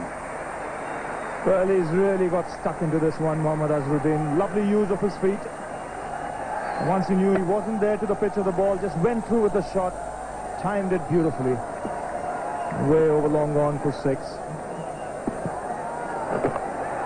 Tries it again and miscues altogether and gets a single to the short fine leg position. Some nice fielding there. And the ball whipped into wicketkeeper Richardson, who had the bails off, but Dravid was well home.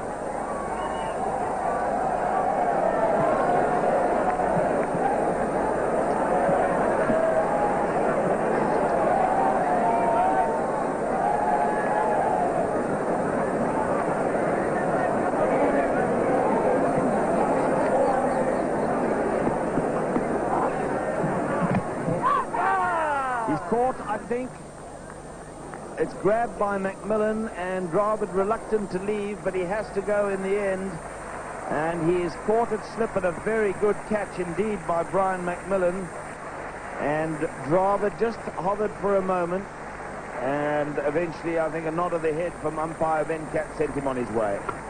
Very good reflexes here by McMillan. He's a big man, but he came down very quickly to take that outside edge.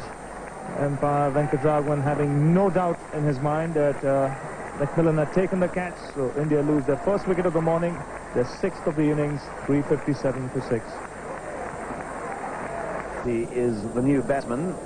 He's on a pair, not an easy time to come in. This is why he did come to the wicket, because Dravid pushed forward to a delivery that was well wide of the off stump and just spinning away from him, and he pushed at it. And a brilliant catch by Brian McMillan. There she hammers, and well, that's as good a way to get off a pair as you could hope. A lovely on drive for 4.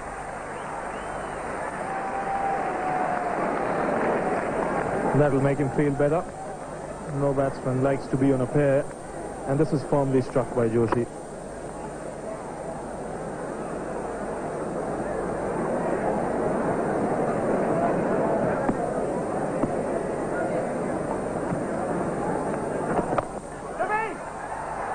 Going to be more runs. It was airborne for a while, but there was a short mid-wicket in there. It was well wide of him and also of the man deep at mid-on, and goes for 4. And so 100 runs we've had today.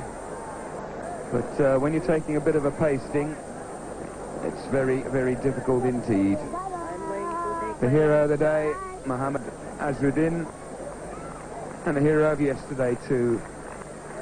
I just think it's been a privilege and a pleasure to watch such a masterful innings from such a fine, fine player. 163 not out.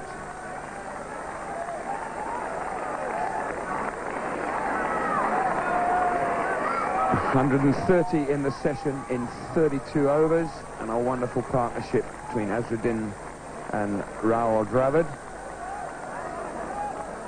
25 fours Azharuddin hit in that 163, and 1/6, 5 hours and 15 minutes at the crease. And the partnership between he and Rahul Dravid, 165 for the 6th wicket.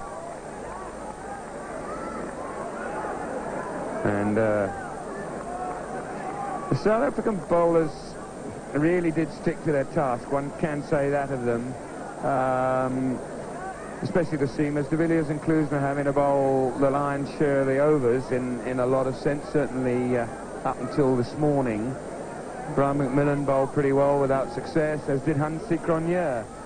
And we've discussed the merits of Adams and Simcox. Adams the hero in the first innings when he bowled really quite wonderfully well. And he's on a learning curve in Test cricket. Pat Simcox, I don't think, bowled as well as he can do, almost by his own admission, talking to him during this Test match. We join the South African second innings with Prasad bowling to Hudson.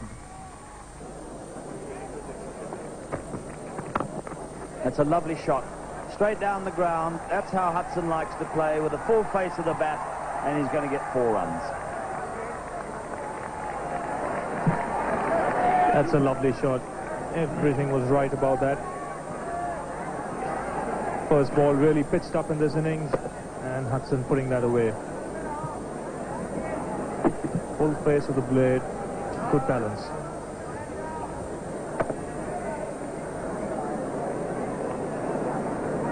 Ravi thinks he's come on in huge strides, and I know you do too.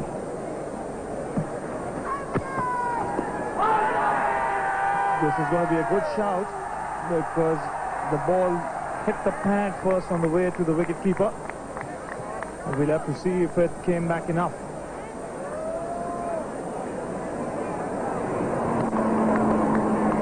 Just flicks the pad as it goes through to the wicketkeeper. But that certainly was a good shot without a shot. Yes, didn't come back enough. Umpire still thinking it would have missed off stump, but a close call when you're not playing a shot.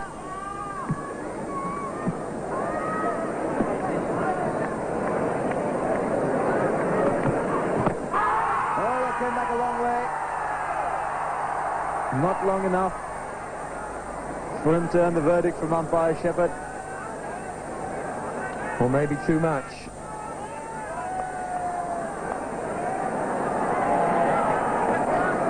He's taking a long explanation, certainly, but with a little grin on the face.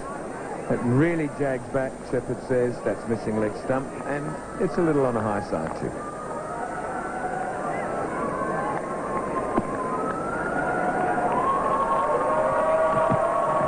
With an edge just short of Mongia.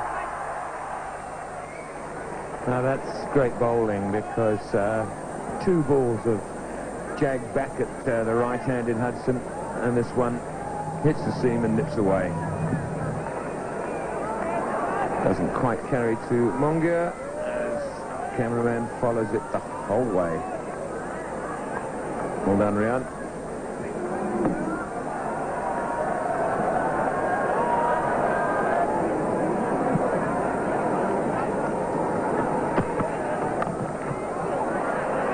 There's no third man.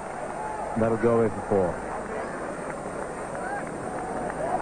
You saw that shot played by Ganguly very successfully. It's obviously the other way round, being left-handed, and Hudson plays this just as nicely. Soft hands, run it away through the empty spaces. Kirsten in strike now. Oh, that might be close. He's given in. Umpire Shepherd has decided that he was adjacent enough. A little nod of the head. Kirsten looking absolutely dejected as well, he might. But South Africa have lost wicket number 1, and Srinath has struck again. Now, let's see if there's any reason for Kirsten to feel dejected or if it's just natural disappointment. Thought I heard two noises. It's a question of whether it's hit the pad before the bat or whether it's only hit the pad. Everything else looked pretty good. It's pitched on, straightened. It's gone straight into the middle of the shin bone. I don't think Gary Kirsten need be disappointed at all. LBW Srinath for 7, and it's 21 for 1.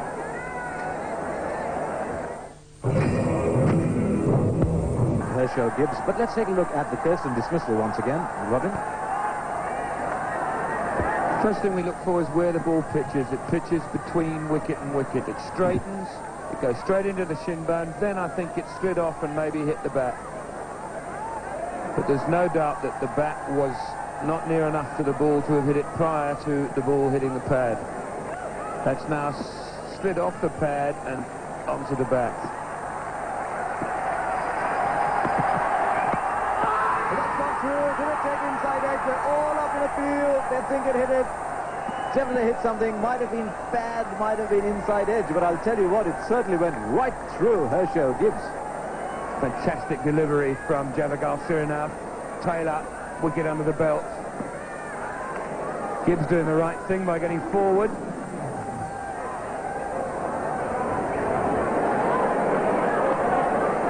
Flap of the pad. Brilliant decision from David Shepherd. See the flap, the pat of the flap, just the pat of the flap. And I'm going really well here. I'm so excited about what such a good umpiring decision that was. The flap of the pad. I'll get it now. Congratulations, Robin. Indeed, outstanding decision there. Because when I first saw it happen, Robin, at normal speed, I was convinced that it hit something. It had, but at the speed at which it was going, it was very difficult to tell.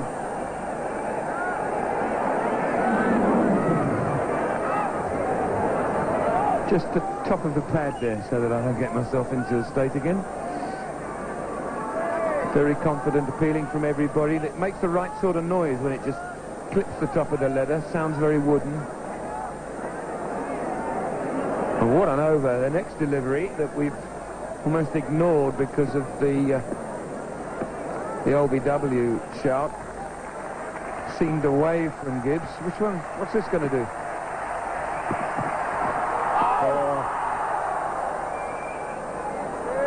He's just doing everything right.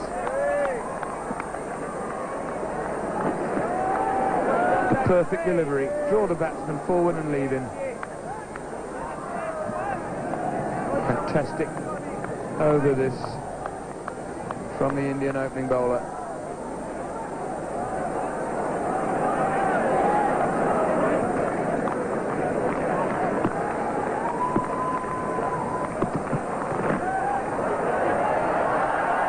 It's gone pretty fine. Oh dear. Has he picked it up just inside? Now that would be a very interesting one to watch again because he missed it first. Picked it up again with his left hand. Now umpire Shepherd's asking him and he says, I don't know, but I just suspect that when he picked up the ball, his foot was on the line. Umpire Shepherd's still looking at him. I just wonder whether the ball didn't actually rest against the rope for a second or two. Here's the fumble. Oh, there's another nod. He's admitted, Robin. Has it rolled along the rope? Yeah. And he's now bowled. Prasad has gone through his defences and Herschel Gibbs has been bowled. South Africa 2 down. Well, this time he didn't know where his off stump was. I think he might have just played inside the line of this one. We'll take another look. Yes, he has. Missed it altogether, and his off stump has gone for a walk. South Africa lose their second wicket. Herschel Gibbs gone for 5.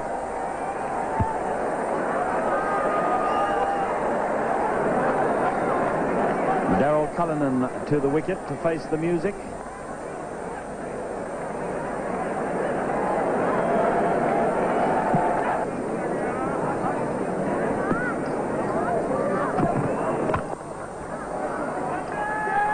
They'll have to hurry, and I don't think Cullinan has made it. Now that is an absolutely outrageous run out. At this stage of the game, the run's not important at all, really. This is a real tragedy for South Africa. Well, this is going to be very close. The Indians are congratulating Tendulkar. Good sharp piece of fielding, and he's knocked out the middle stump. So often we've seen when there are direct hits, the batsman is short of his crease. Let's take another look. Yes, he's gone. He's out by a foot and a half. And the last thing South Africa wanted was to lose the wicket by way of a run out. That is very bad cricket, Ravi.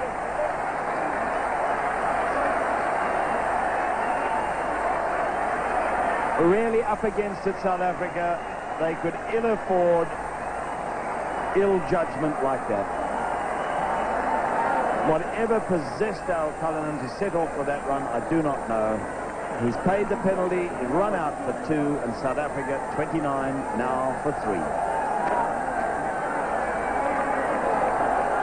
The new batsman, he will be very angry because we have just experienced a moment of madness. But we watch Srinath as he goes to Hudson. Peel for LBW. He's going to go for 4 runs behind the wicket-keeper. And it's leg by, signalled by umpire Shepherd. Well, the question to be asked here is, do South Africa need to take such risks? Cullinan takes it, and he's got to run all the way back to the pavilion because of that direct hit from Tendulkar. The answer is quite simply no. Runs inconsequential in the equation as it stands. Splendid bit of fielding. Let's not take anything away from the Indian captain, Tendulkar. Brilliant bit of fielding, in fact, but a real moment of madness. So, South Africa 3 down.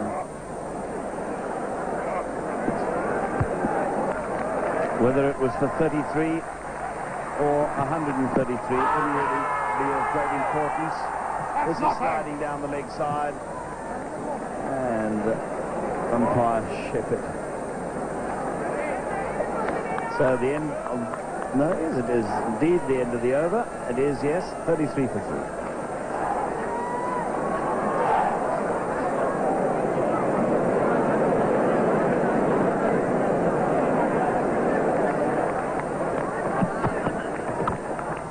Through the covers, 4 runs. A defiant stroke from the South African captain. This was right up in the slot for the cover drive. Hansi Cronje is a tall man. Nicely into this one, leaning over it and finding the gap between cover and point. That's his first boundary.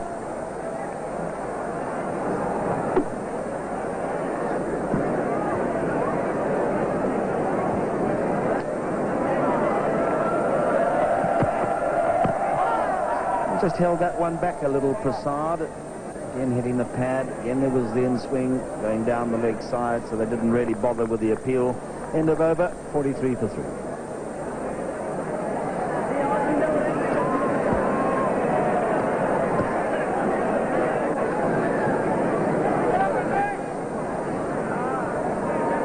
Srinath in his 11th over, 3 slips. He's bowling to Hansi Cronje.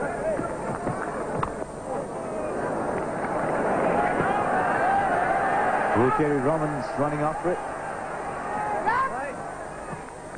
I thought they were 3 quite easily. They preferred 2. That's one reason why.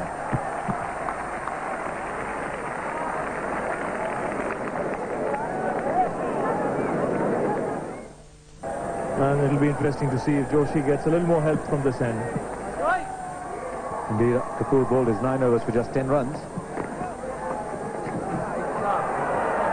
That'll go all the way. Long leg is too square. In fact, square leg is too square. That ball's gone to long leg. Cronje picks up 4 more. Srinath the fielder there. That's a loose delivery from Joshi. It was way outside the leg stump, and all Cronje had to do was help it on its way. Hansi Cronje, Ravi has now gone 10 innings without a 50.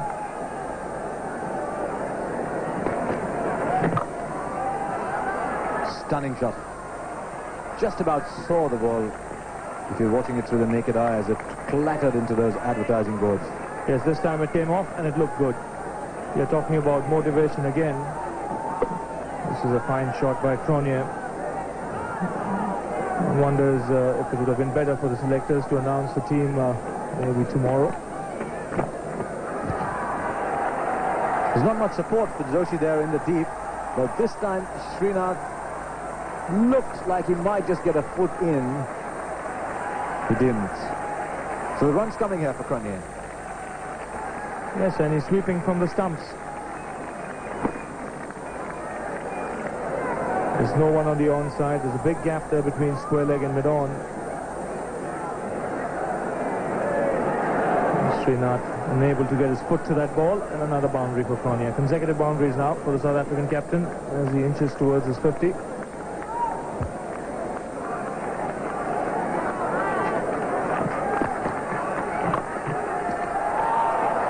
Straight back down. It might just be 4 more. If it is, it will be 50 for Hansi Cronje. It is. Top innings this from Cronje. It is 97 for 3.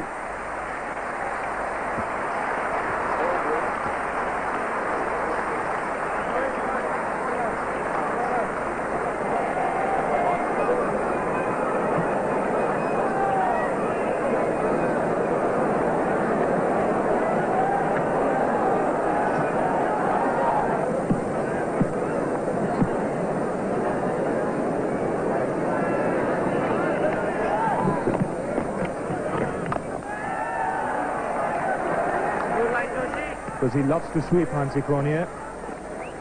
It's a high-risk shot, and now by keeping a man in there, Cronje not only... Brian McMillan is in because South Africa have lost a big wicket, the wicket of Hansi Cronje, just when he looked good. So an outstanding piece of spin bowling and captaincy.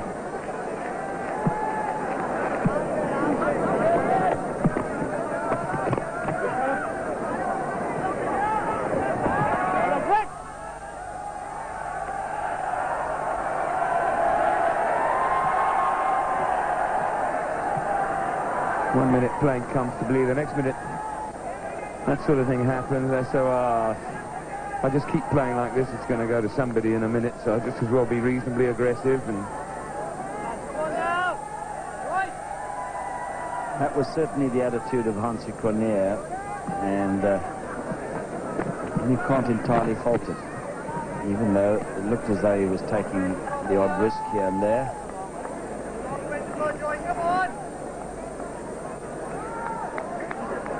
Hudson, by contrast, has been a study of circumspection. I say that, and immediately he plays a shot that certainly defies what I said a moment ago. It happens so often in this game of cricket. A bad shot by Andrew Hudson, and so nearly cost him his wicket. That's a good shot if it goes for 4, but the top edge doesn't look so clever. In the air, catch, and umpire David Shepherd asks Andrew Hudson to leave the field of play. Well, just as Zui was singing his praises about how he'd batted so resolutely against the spin, it's Kumble who gets him. And again, that one that just slides into you more than anything, and he was looking for a bit of spin and was late, and then playing down the right line and just got the inside edge onto the pad, and then a nice easy catch for forward short leg. Luxman, the 12th man who's on for Ganguly, and 31 Hudson's gone, 109 for 5. David Richardson, the new batsman, South African wicketkeeper. This is why. But a nice flighted delivery, but just slides, as it were, into the right-hander, and he was playing more for the leg spin, got the inside edge onto the easy catch for Luxman. Might well have been in business there again. That just came off the bat and was in the air for a moment, but dropping short of the bowler. I hit that almost as an afterthought. Hit it very, very late. The ball was almost past him, and then Richardson gave it a little slash, and it went away for 4. It's 120 for 5.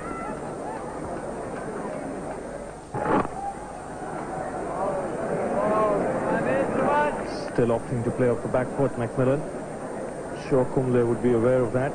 Just fire one up to the right-hander. And now Tendulkar deciding to attack. He knows this is the last over of the day. He's got some more men in catching position. Virtually everyone now. Oh, ball jam. Let's just take account of how many there are. 1, 2, 3, 4, 5 catchers in the off, 2 on the on. The rest of the fielders must be fielding pretty lonely. I guess Tendulkar also knows that McMillan's been quite visibly counting the balls. He's not going to attack. Just wants to play out time. Can I use the telestrator, Simon?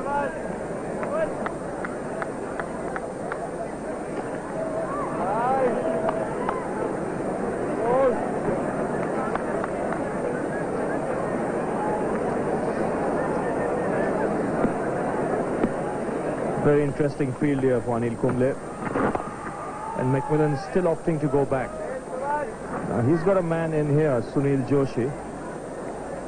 And he's got a man in here at short extra cover, Sachin Tendulkar. The reason for that is that he would hope Kumble to bowl a fullish length to McMillan, and if the ball takes the leading edge, it can go to either one of those two fielders.